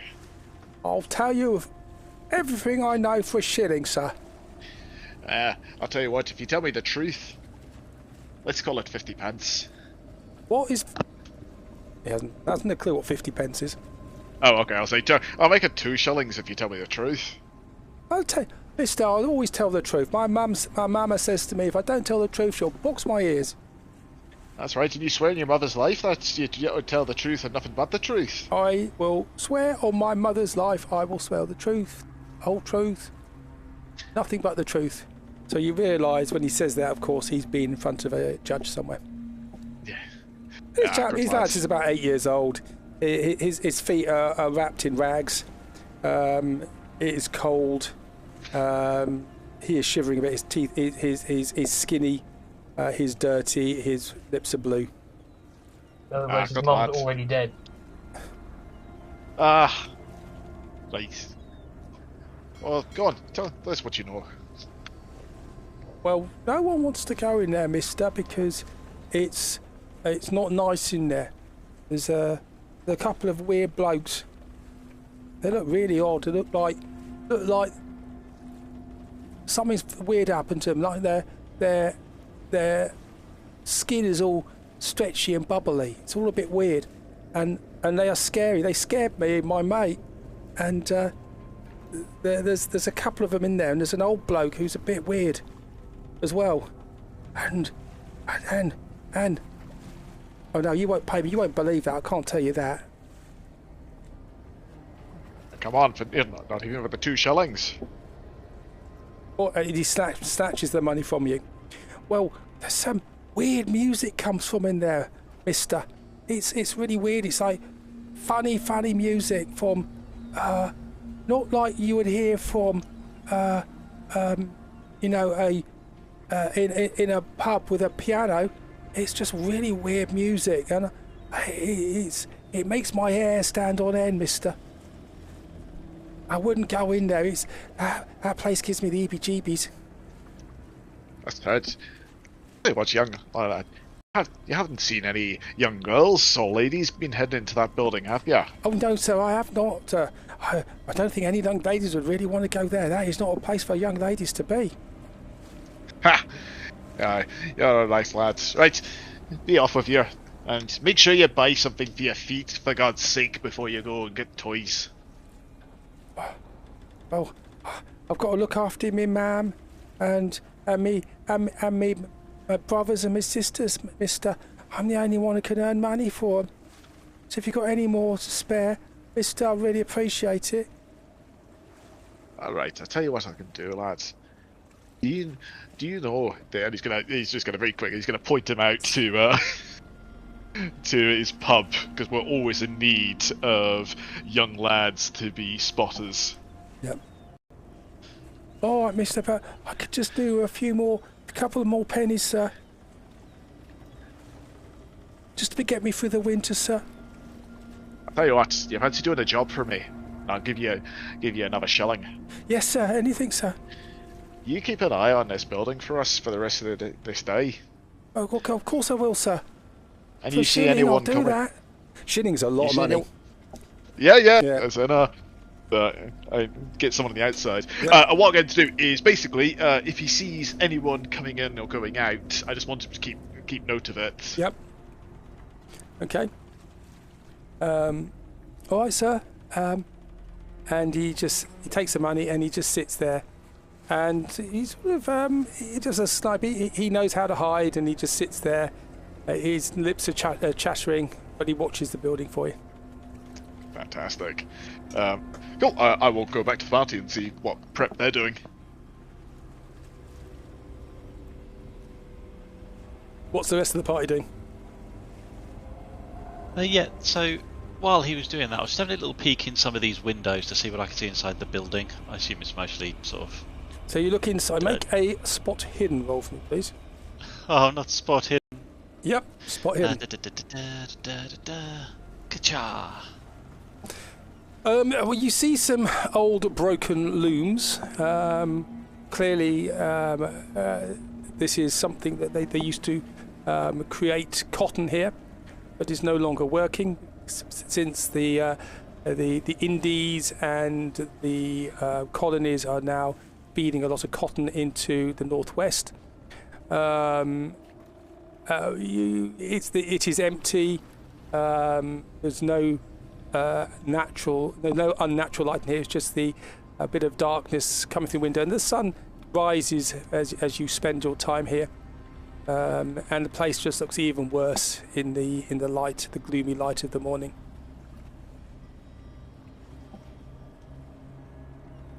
I can't see much in there. What about Marshall? Does he happen to have any better luck in looking? Marshall can look. It's still dark when you're doing this, so you don't see that much except the looms that are there.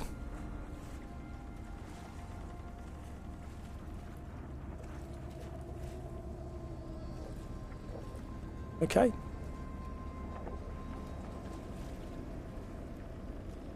When Seamus comes back to join us, I'll ask him what he learned.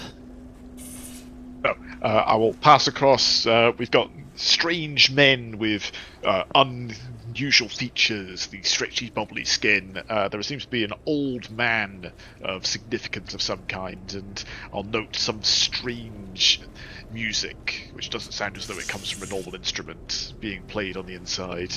And also note that I've got someone watching the building for us. Okay. So. That all sounds very in keeping with the whole creepiness of this situation.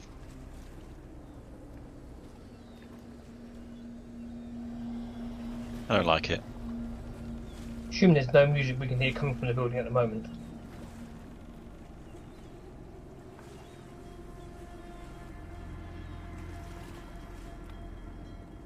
I assume there's no music, is there?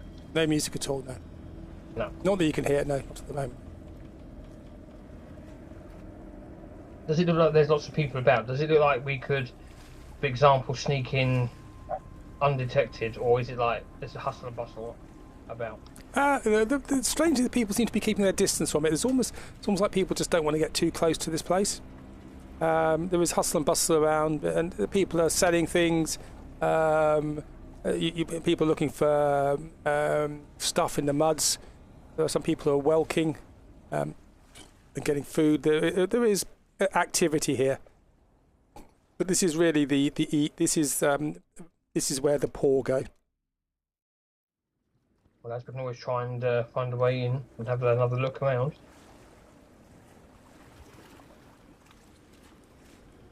I mean, I've got a local keeping an eye on the building. I don't think we're going to get better than that, but spotting something unusual versus what is regular. Do you think we just sit by and wait and let him report in with what he finds? Yeah, I think let's go sort of relax for half a day, and then let's go check in with him, and then we can act from there. Okay. All right. Yep.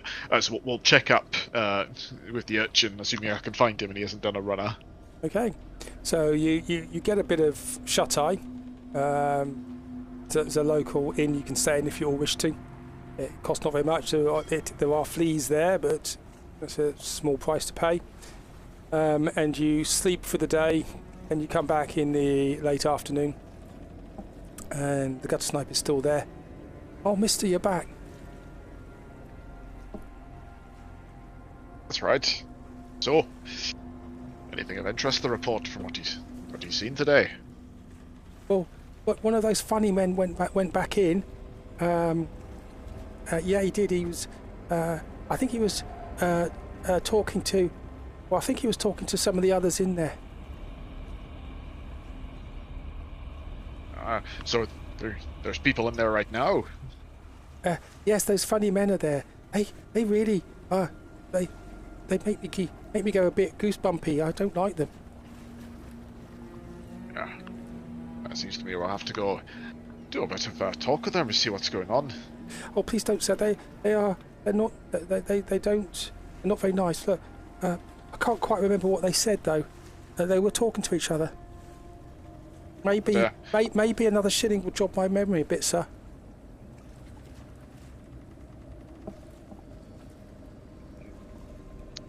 Alright, but this better be good. Otherwise I'm going to shake you down and send you back to your mother black and blue. Oh, well, sir, of course it's good. They basically want the one saying he's very, very strange. He's a foreign-sounding accent.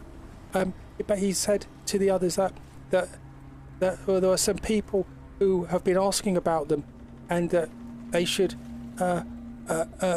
make sure that they had the right reception for them when they turned up. I think they were talking about you, sir, and I think they're meaning to jump you when you go in. I would not go in there. Timmy went in there once, and he only just managed to escape by the skin of his teeth. They hide, and they all jump out and try and find and try and capture you. That is good information. You're a friend here. Did you go through the front door? Is there another way in?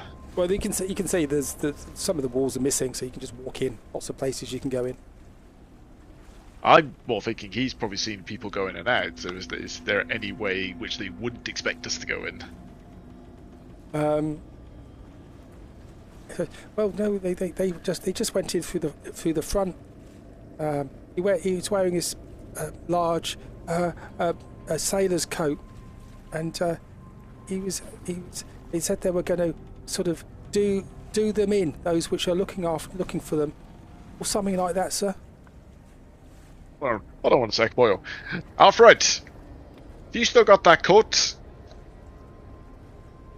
No, you didn't. You didn't take the coat with you, no. I didn't take it. Yeah, fair enough. Yeah, fair enough. Going to compare the two, but no, I will say that's probably good enough information. So I'll send the lad back to his ma with an extra shilling. Oh, thank you, sir. Hey, but please don't go in there. It is, if you're going to go in there, sir, and try and rob the place, they're not nice people. Some of the other snipes seem to have vanished in there, sir. That's why we don't sleep there. They're not nice people. Well, I'll let you know a secret, lad. I'm not a very nice person either. All right, well, God be with you, sir. That's right. Just remember, they will try and jump out at you. There was a wardrobe in there that one of them hid in when Timmy came in to try and catch him. Timmy was very lucky and got away. And he just runs off. Thank you, sir. Excellent. I will return to the group. Point out there was a conversation. They seem to know about us. So someone somewhere has spoken that we seem to be known about. And I will note that if we go inside, we can expect an ambush and keep an eye out for a wardrobe. Okay. All right. Well, someone from the pub's been speaking, or from the gin palace. Yeah, I can imagine that. Or could have been Genevieve. Yes, hasn't been the most covert of operations, but what do you think we should do? Well, they must come and go, so we could either wait for them to come out, we could potentially smoke them out, or we could just go in knowing they're about to ambush us and get the jump on them. So that's a little bit riskier.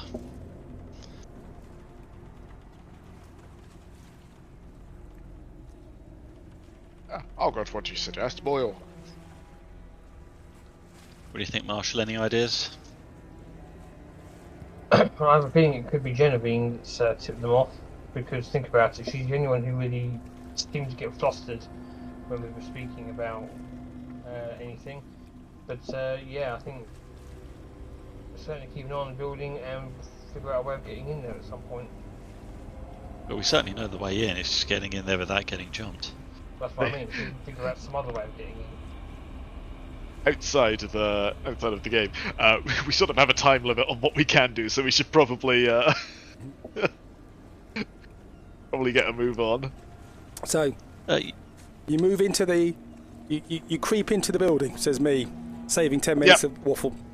Thank you. And you creep into the building. You can see now there was a couple of torches that are lit. Forget those people in the background, and they are not there. Unfortunately, that's as good as I can get because I only had 3 AI things. You can see these old loom machines. They are broken, decrepit. The torches the lanterns are lit. They're casting eerie shadows. The shadows seem to not quite fit in with the light. Seem to be slightly off at an angle, and they jump around a little bit more than seems natural, and the shadows themselves are slightly elongated. Are you going to creep in? You will make stealth rolls for me, please. Stealth. I can just see a white screen at the moment. Oh, can you? Sorry. Why not? Wow. What can you all see? I can see sort of a factory, shadows on the floor. Yep. Group of men in the background. Yeah, those men aren't there. Sorry. Yep. Alfred, try refreshing your screen. Okay. You should be able to see it. So you stealth in. Alfred fails. He's blinded by the white light because he can't see the actual. Can you see it now? Certainly can. Okay, so Alfred, you're blinded by the white light, so you stagger against something, and it makes a bit of a banging sound, and a pot just falls onto the floor and clatters. You all hold your breath. There's a large area here. This is a large sort of warehouse area. There are steps at the far side which go upwards, and you can see some steps which go downwards. There are storage areas. There are tools here. There are storage areas. And you see at the back of this area, you see a large-looking wardrobe. Sort of thing you'd hang your coats and things in, which is there. Told to be wary of a wardrobe. I'm not going to say anything, but Seamus is just going to, nod his head subtly at the wardrobe to everyone else.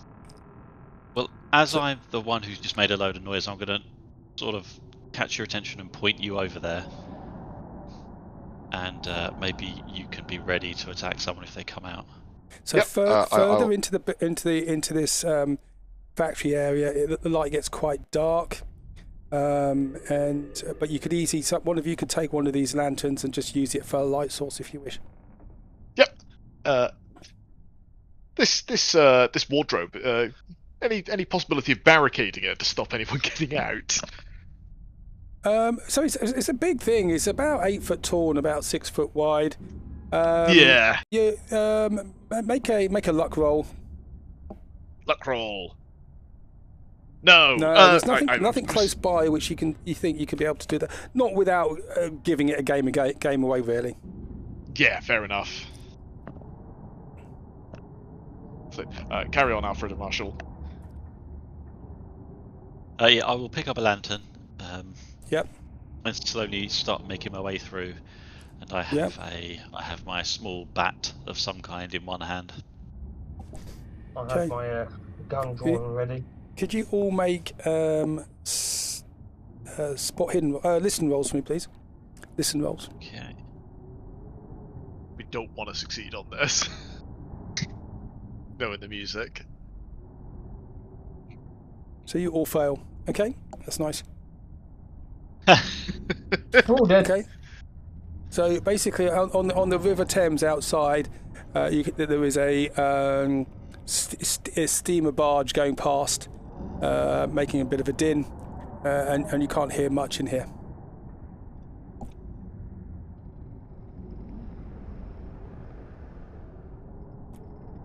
So what are you doing? Carry on my way through, lantern held high.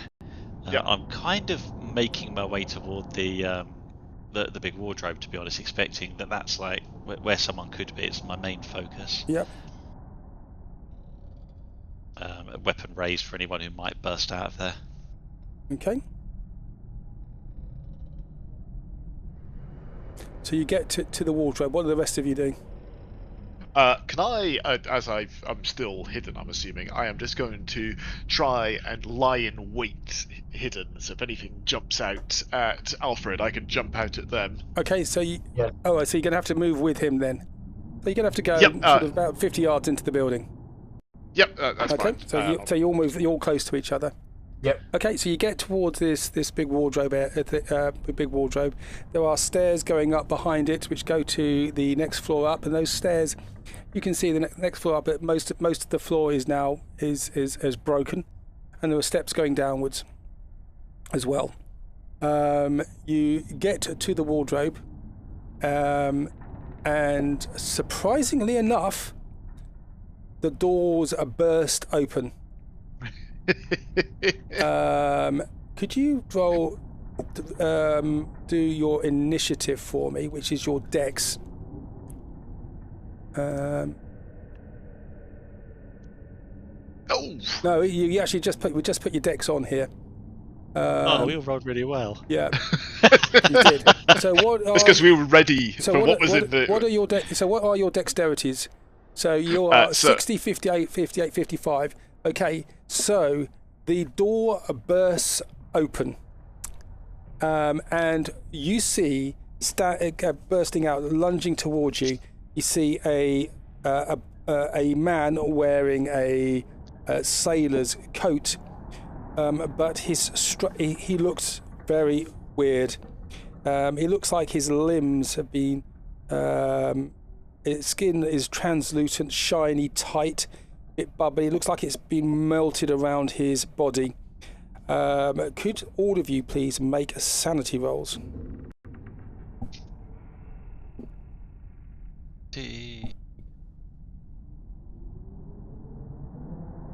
That's good. So you all pass. So you all pass. You were expecting something. You are slightly taken aback, but you had been warned that this chap was a bit weird. And where is my thing? Over there. Let's go for.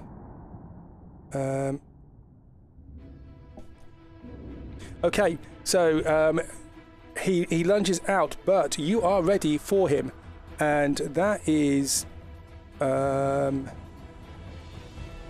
I'll let you go any order you wish, to be honest with you. Should be Seamus, followed by Marshall, followed by Alfred, but I'll let you do it any order you want.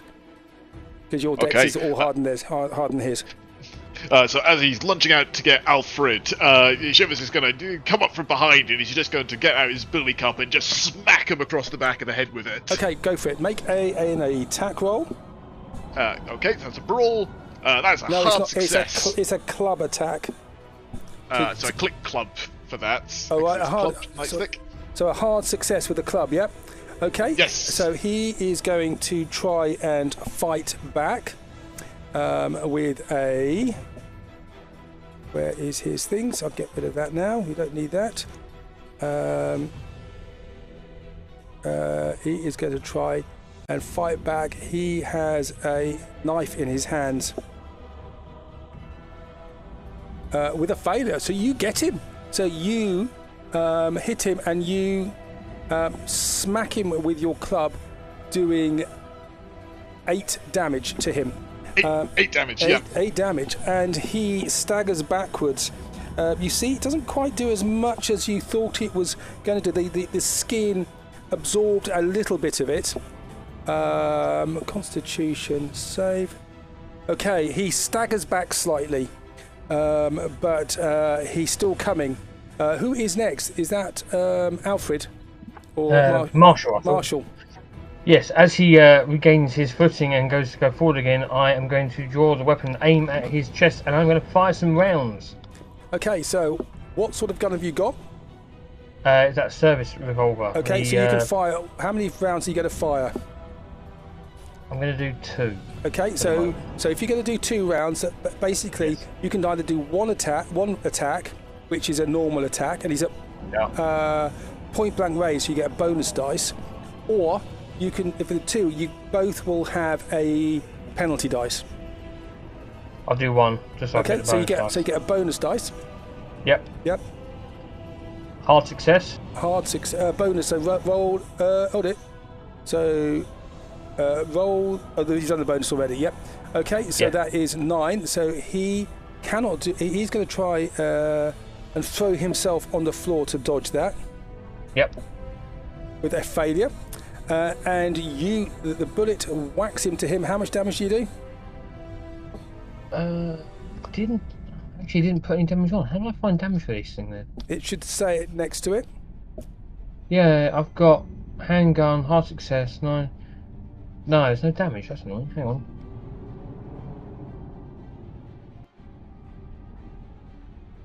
No, I actually don't know how you get damage up. What does it say for your damage? I've just got 45 revolver weapon, and I clicked on handgun. A 45? Blimey. Yeah, that's 1d10 plus 2. There we go. So 1d10 plus 2. I will do that. Yep. 6 total. 6. So, is that piercing damage, isn't it? Okay. Probably, yes. Yep. So he is. That wings him, and he still is upright, and he's mortally wounded, but he keeps coming. Alfred. All right, he's getting a nightstick upside the head. Okay. So I think I assume I just click on it. Yep. Okay. Nice, and that does 8 damage as well, and so he just goes down. Are you trying to knock him out, or are you trying to brain him? Do I get the choice? I know you've asked that as if it's a choice, but basically he's burst out and I'm kind of panicking and smacking him on. Are you sure you want to give me the choice? Yeah, I'll give you a choice. Then I will leave him unconscious rather than Okay, he is unconscious. Okay, and then you hear sort of growling, and 2 more of these sailors. One jumps down the steps. He was hiding at the top, and one comes from underneath, and they both rush at you. They're going to rush. What are your luck scores, please? Mine is 50. Alfred? 79. Marshall? I have 10. 10. Why have you got so high? So one of them attacks Marshall, and the other one attacks I have a feeling that's probably wrong, but Seamus. fair enough. Okay. So they have a rusty knife, and one of them is going to attack you, Seamus, with a miss, and one is going to attack Marshall with a hit. Now you can try and dodge it, or you can try and fight back if you wish. So if you dodge it, you just have to equal a normal success, or you can try and fight back, which means you have to get a hard success or better. But then you can try and dodge it. What do you need to click? Just the dodge button. Dodge. Where's dodge? And the D. Oh my god! I trip over some twine on the floor. Okay, so I am going to give him, because of that, I am going to give him. He does 4. I'm going to do an extra. You trip over with that, so that is going to be for 6 damage. 6 hit points damage. Okay. Now, what is your hit point total? 11. Okay, so you have taken more than 50% damage. So could you make a Constitution roll for me, please? Okay, that is fine. You are staggered, but you are still standing. Right, it's back to you guys again. So you're now being assailed by 2 of these people. So Seamus is the one in front of him. He is just going to clack him on the top of the skull with his nightstick or his billy club. So with a brawl. Oh, that is a 1. That is a critical success. Ooh. Well, he is going to fight back with his rusty knife with a not a good enough success. So you do extreme damage. Yeah, so it says it's 18 in total. Extreme damage is I think you actually did. No, extreme damage is 6 plus 4. Okay, so you don't add them together. 18. I beg your pardon. 18 damage. The lights go out. Bosh. Seamus wasn't holding back. This guy's dead. Yep. Okay, and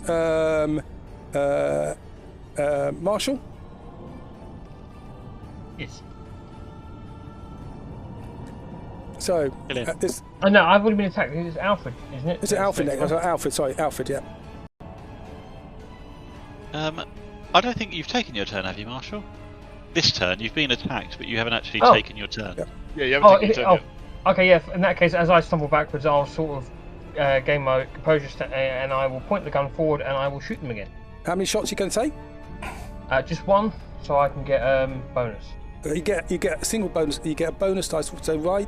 So do the attack again. Okay, no, do the bonus penalty thing at the bottom.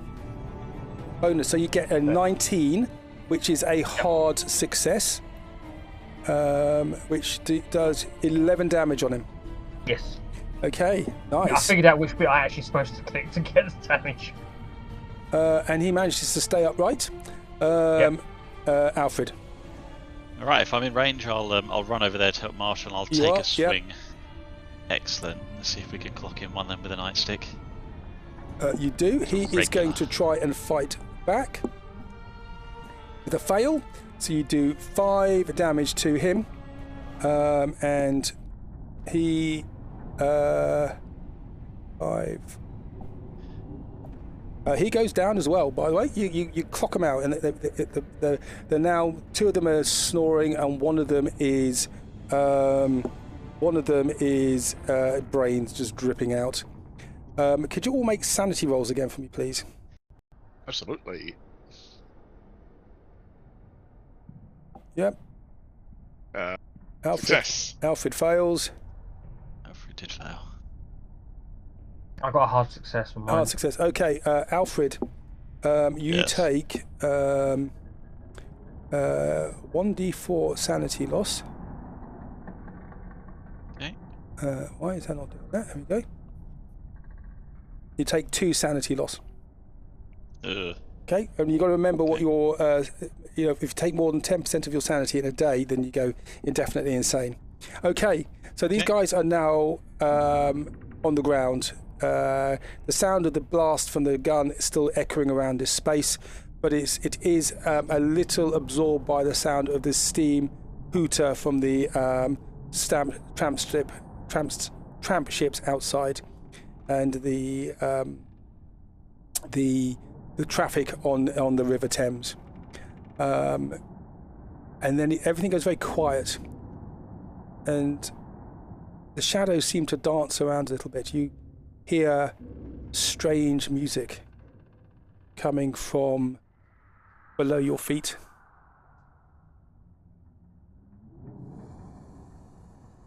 Gosh, what in God's name was that? And I can hear that music that the boy was talking about as well. Yeah, not too fancy hanging around here for very long, are we?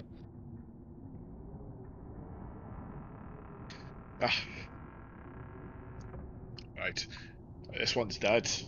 I think only that one's still alive. I've never seen anything like this before. No, me neither. I think we should retreat back towards the opening of the building. Perhaps we should try and take one of these with us. Or at least drag him.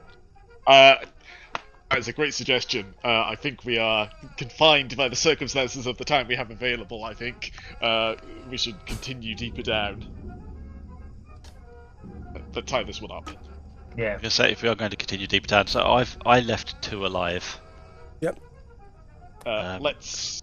Seamus, so you can tie them up and put them in the wardrobe and put something heavy in front of the door of the wardrobe if you wish. Yep, let's do that. Okay, so you do that. Okay. And you hear this strange noise. It's hard to know what it is. It sounds like slightly distorted music. Sounds weird.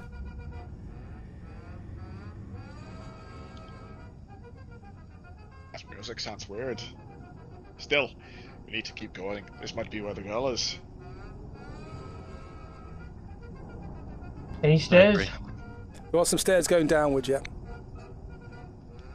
So, I'm going to keep going down. I'm going to swap out. I'm going to put the wipe the billy club off to get this blood and fluids of some kind off of it. I'm going to pull out this large knife that I have as well. Okay, and Marshall, you reload your handgun. Revolver. Yep. And you aim down towards. You go down the stairs. If you go down there, there's the music stops. And you find a room downstairs.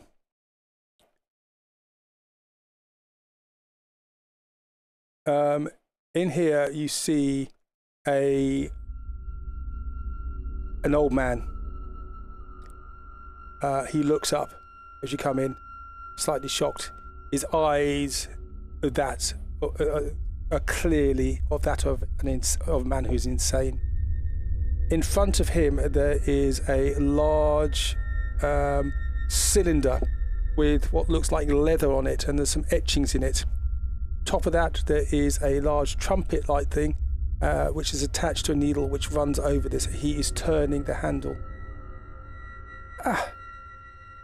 We have company. And you see, strapped to a big stone obelisk, you see a young lady.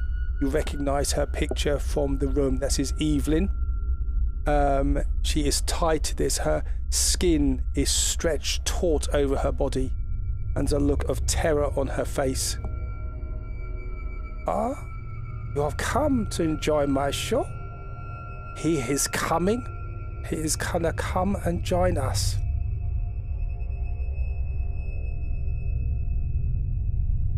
Where has my music gone? Excuse me a second. I've lost my music.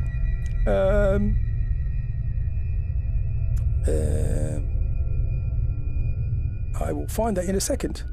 What are you doing, guys? See this here? Now I see that the lass is being kidnapped. Zero hesitation. Seamus is going to go straight up, and he's just going to try and clonk him straight in the head. Okay.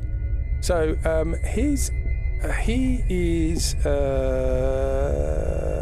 is going to go first before all you guys. Okay. So he starts turning that handle, and so different sound comes out now.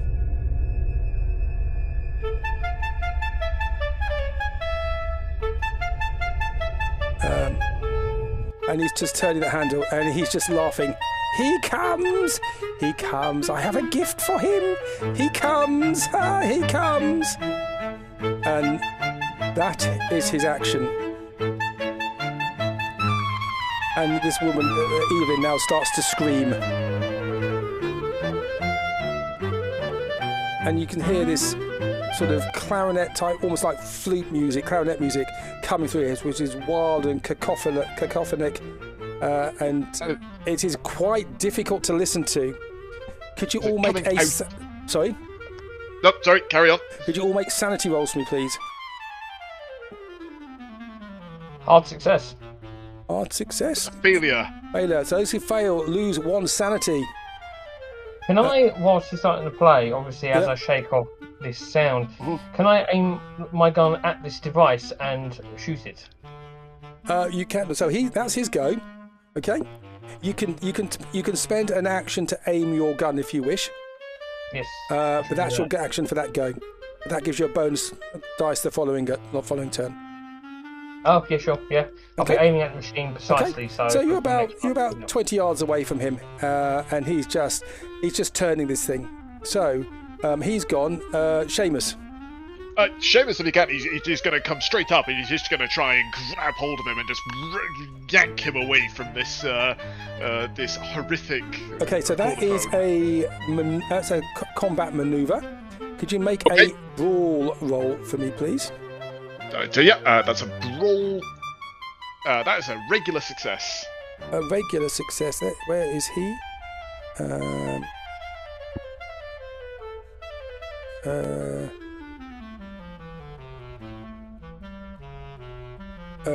Brawl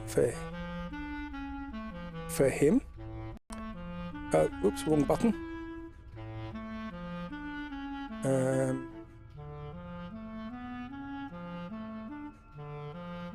In fact, he is... Yeah, that's going to be a regular. Forgive me, it's going to say something else, but it's not that. So I make a normal roll.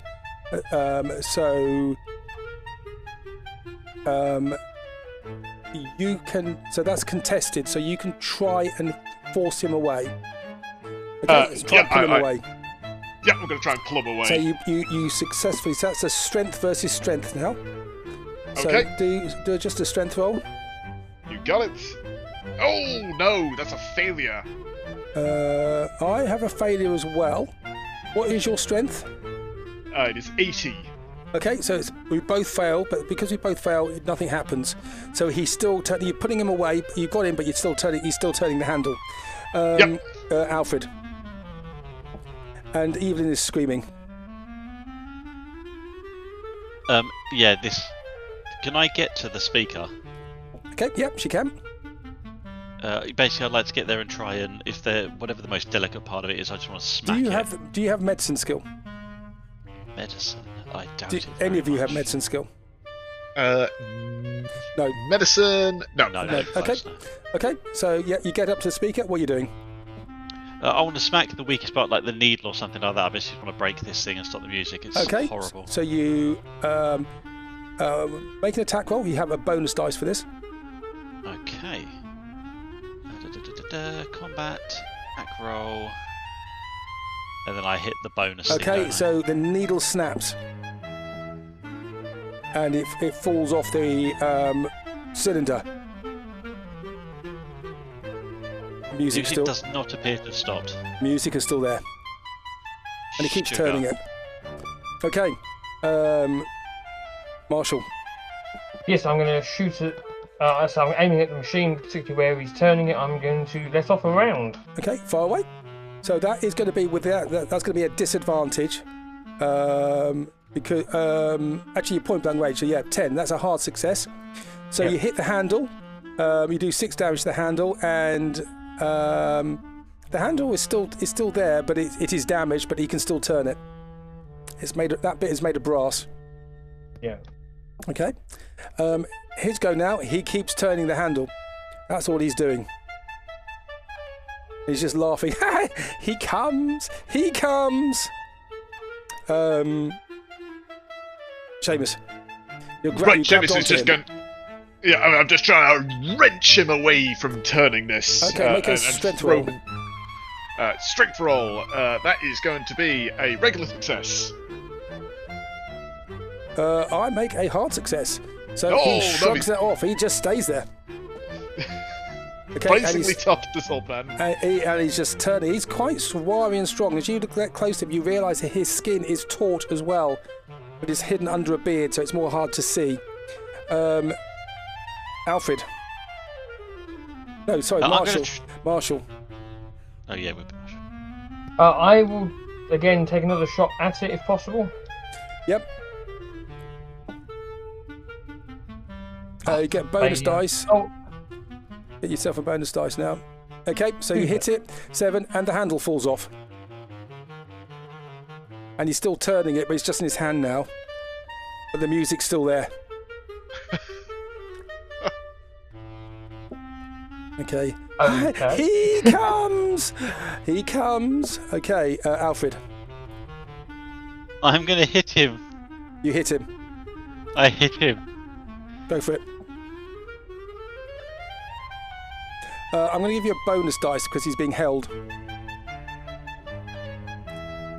So 14. That is an extreme success. So you do 16 damage, and you just brain him, and he just goes down. Are you trying to kill him, or you just Kill him. What are you doing? Is this lethal or non-lethal? This is lethal. He seems like he's completely lost his marbles. So you whack him, and there's a great big gash the side of his head, and he falls down. He falls down. His eyes are open. There's a smile on his face, and the music keeps playing. And Evelyn is now screaming. Cut the ropes. That's what I was going to do. I'm going to get my big knife out. I'm going to cut the last 3. Okay, you cut the ropes. Yep. Suddenly it goes completely dark. No. It goes completely dark, and you look out into a starry sky. There is something there, playing a flute.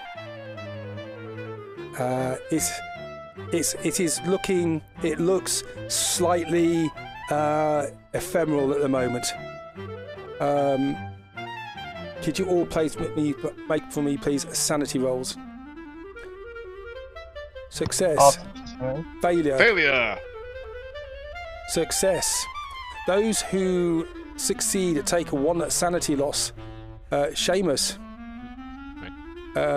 you take 7 sanity. Oh, okay. Excellent. That is now more than 10% of my total sanity. Okay, so first things, could you make an intelligence roll for me, please? Oh, absolutely. Intelligence. No, Failed. I've got no idea. You wanted to fail that one, but you have gone insane. You have a bout of madness, and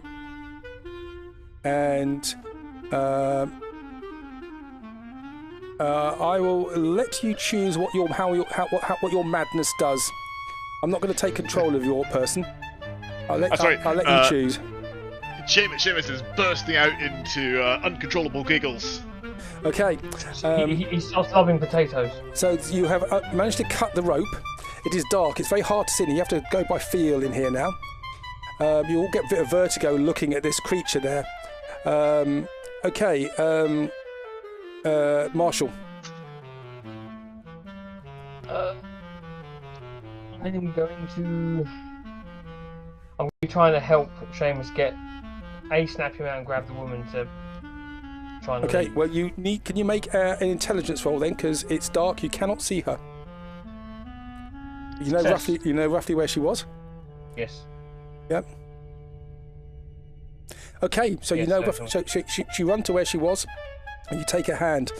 You can hear a giggling from Seamus. He's laughing. and you grab them both and you try and pull them away. Alfred, what are you doing? I'm going to try and help. I want to grab Seamus because obviously he's a big lump and I don't think Marshall can move him, and try and drag him out of here. Okay, so you hear the laughing. I think because Marshall's done this, I'm going to give you a bonus dice for your intelligence to try and get to find him. Okie dokie. That might not help, but okie dokie. Where are we? Intelligence. Yep. Ka-cha! Yep, no problem. Okay, so you get there. You hear high-pitched scream coming from Evelyn, which then suddenly shuts off, and she just goes limp in your arms. You manage to grab Seamus, and you start dragging them out. This creature gets more solid. It is going to try and who is your Marshall? You got the lowest luck. Yeah. Penalty dice. It doesn't matter. He's going to fail. Okay. See, a tentacle whips around to try and catch you, and fails miserably. Another tentacle tries to whip out, and bonus dice. It fails again. It almost passes through you because it's just not. It's not solid enough yet. Next go, Seamus. You are giggling. You are laughing. You are being led away. I will let you be led away. Okay. Could you roll a D10 for me, please? Yep. Just a regular D10. Yep. Here we go. So you have this bout of madness for 5 turns. Okay. So you got so you got 4 more turns left of this. Okay. You got it. You're being left away, Marshall. Yeah, I'm gonna, as I said, be trying to obviously having Alfred grab Seamus. I'll be taking Evelyn and be trying to get back to the door. And okay. So Evelyn, she's limp in your arms. Could you make a strength roll for me, please? No problem. So you fuck her over the shoulder. You throw him over your shoulder, and you run to where you know the stairs are. Okay, Alfred. Yes, am I still dragging Seamus out? You got Seamus, yep. So make a strength roll. Okay. In fact, I'll give you no problem. You lump him over your shoulder as well, and you run towards the stairs. Its turn now. It is getting more solid. It is going to try and go for Marshall, and one attack on Marshall, one attack on Alfred. On Marshall, it's going to do a failure to try and grapple you, and on Alfred, it's a failure as well. Tentacles come out, and you smell this acidic smell. You remember this from Sir George Bernard Shaw's house. The acidic smell that wafts around you. The tentacle goes through you, but it's getting more solid. Okay, back to you guys. Seamus, you don't have to just lock it. You can. I'll let you do other things as well. But you are being carried, and you find this amazingly funny. Well, as I'm being carried away, I will go with them. I will help carry the lass up. You were carrying the lantern, weren't you? I think so. Alfred had a lantern. Who had the lantern? Oh, I know what I'm going to do. I'm going to take that lantern because I'll be getting closer to sunlight. Yeah. No, you're going. You're still in the basement. Oh, you're still in the basement. Yeah. Okay, and that's already source of light. Yep. Okay, I'm going to pick up my knife and throw it at this weird thing. I don't know what it is, but it's weird. Throw it away. I don't like it. Throw away. So, success! You hit it. Do the damage. Is that just the regular knife damage? Yep. Yep, there we go. So that is going to be 5 points. Just bounces off it. Oh. Just bounces off it. Okay. Marshall. I'm hoping by this point I'm going up the stairs. You get to the stairs. Yep. You got another round to get out. And okay. you don't have to roll for strength this go because you rolled so well last time. Okay. And this noise, the music is getting louder and louder, and it's all surrounding you. Marshall, you doing anything else, or are you just carrying Evelyn up the stairs? Yeah, because I think if I do anything, it could affect that. So yeah, I'll be just trying to get the hell out of there. Alfred, you've got in your one hand. I would say you've dropped your your stick, your nightstick. You got Seamus over your shoulder carrying him. On the other hand, you got one side. The other hand, you got your lantern, which is not giving out much illumination. You can see a little bit of light coming from the top of the stairs above you. Yeah, he just barrels towards it just to get as far away from this as possible. Okay, cool. So let me know if I need to do anything about that. Okay, no, because you rolled very well last time. So who's at the front? Is Marshall at the front? Probably. Yep. Okay, so Marshall, he is going to try and hit you again with a no and with a... Oh, for God's sake. I can't hear it. You're so unlucky. It doesn't do anything here, and you just smell this acid dripping around you. Okay. Yeah, spreading the lungs. Marshall. Sorry, Seamus. You're giggling away. I'm giggling away. Well, so what I'm going to say, Seamus, now, you take the lantern from Alfred and from his hands, and you hurl it at this creature. That is exactly what I was going to do. Yep. So let's do it. So that's a throw check. Failure. Just clatters off. But it hits the ground and just catches fire. And you can see this creature is now it's got flames on this creature.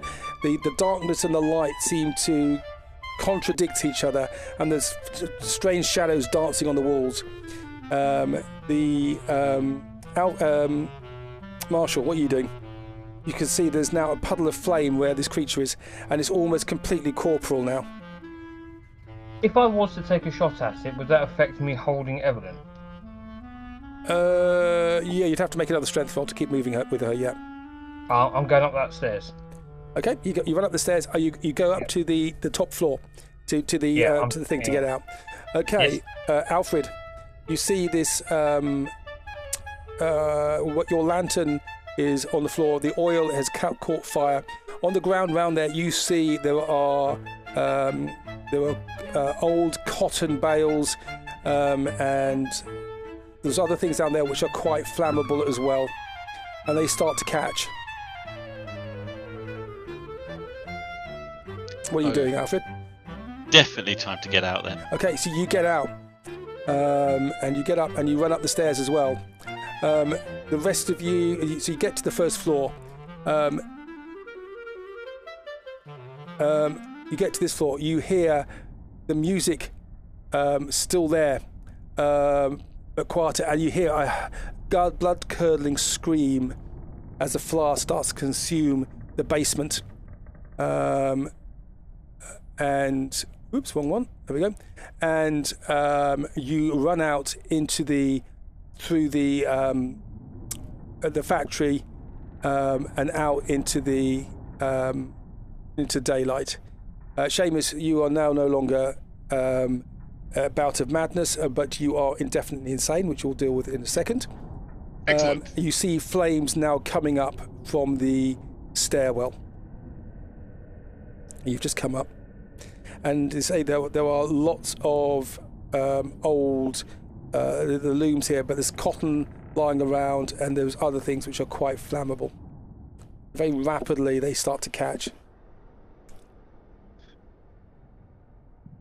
Do you run out of the building, or you stay inside?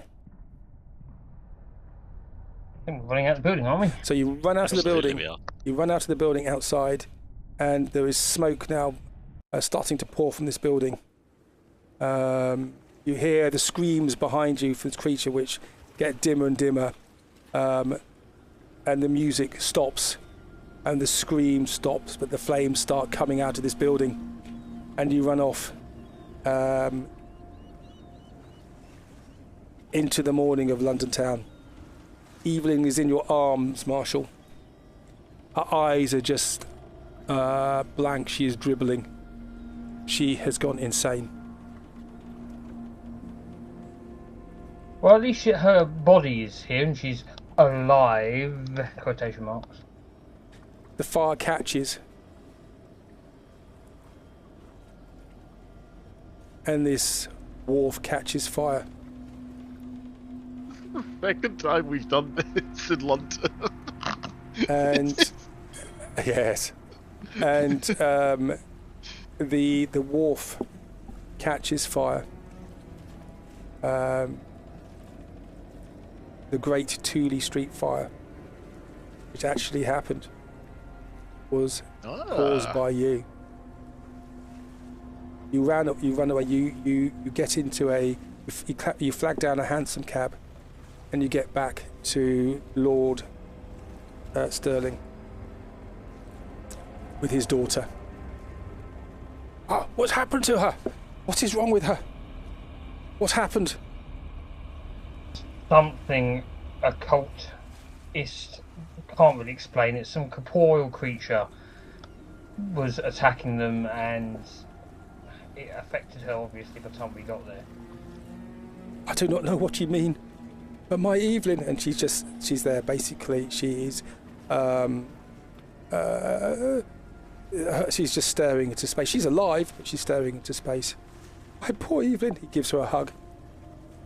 Thank you, I think, for bringing her back, but I do not know what happened to her.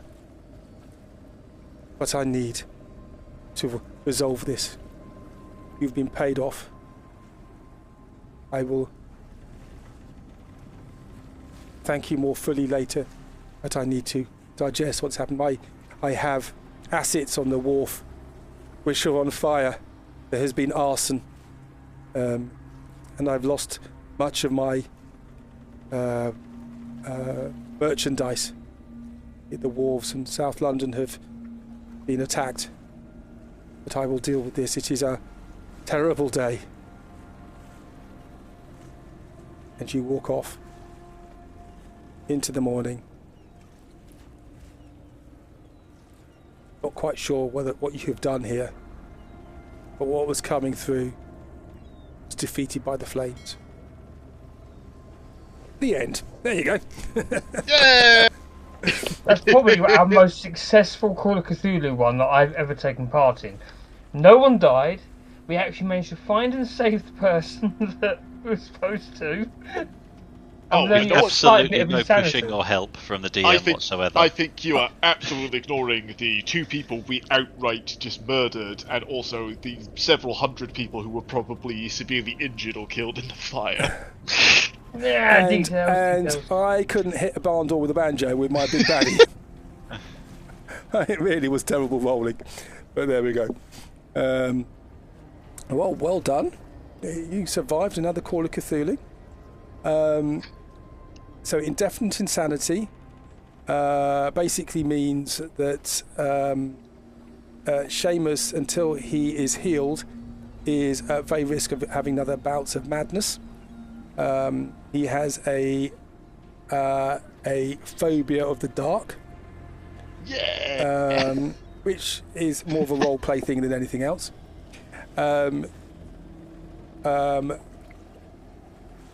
You all will get, how many is that? 7 sanity back.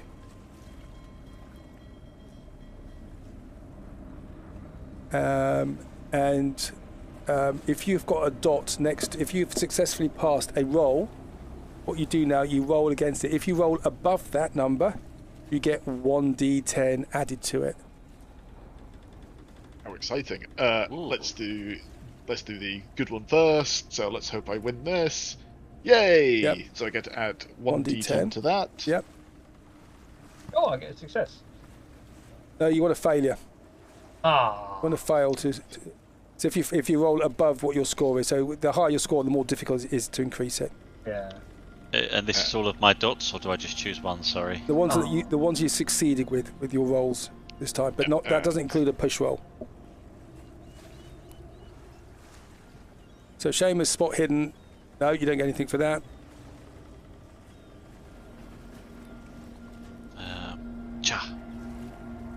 No.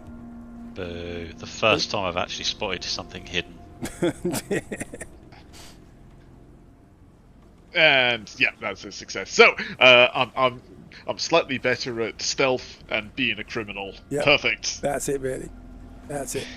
And Seamus, you have a connection with the snipes, the gutter snipes, the East End. Yes, excellent. Although what that connection is, because you were looking at a place which then caught fire and burned down lots of places. I know, but I probably gave them enough hush money out of my rewards to keep them quiet. Absolutely that. So let me just add that onto my backstory. Yep. So there we go. Well done. Finished another Call of Cthulhu adventure. Can't believe I managed to actually finish it in one night. Not that I railroaded you at all, or pushed you a bit. No, you're going to do this now. To keep it condensed within the time available, absolutely fair. Yeah. I gotta say, I quite like playing Seamus. I really actually, I think this is the first character I'm actually like, oh yeah, this is quite a lot of fun to play. When I could keep the accent consistent and don't drift into West Country or Scottish. It's very hard when you do an Irish accent, though, because you have to talk like this. This is how we talk. They say if you want to go north of the border, it's not so bad because you just have to extend out your vowel sounds like Arlene Foster does. Maybe I should have started with this one. Yeah, there's Arlene Foster. Oh god, that would have been terrible. We played Arlene Foster. Cool. Ulster says, no demons. Right, well I'm going to stop recording because there we go.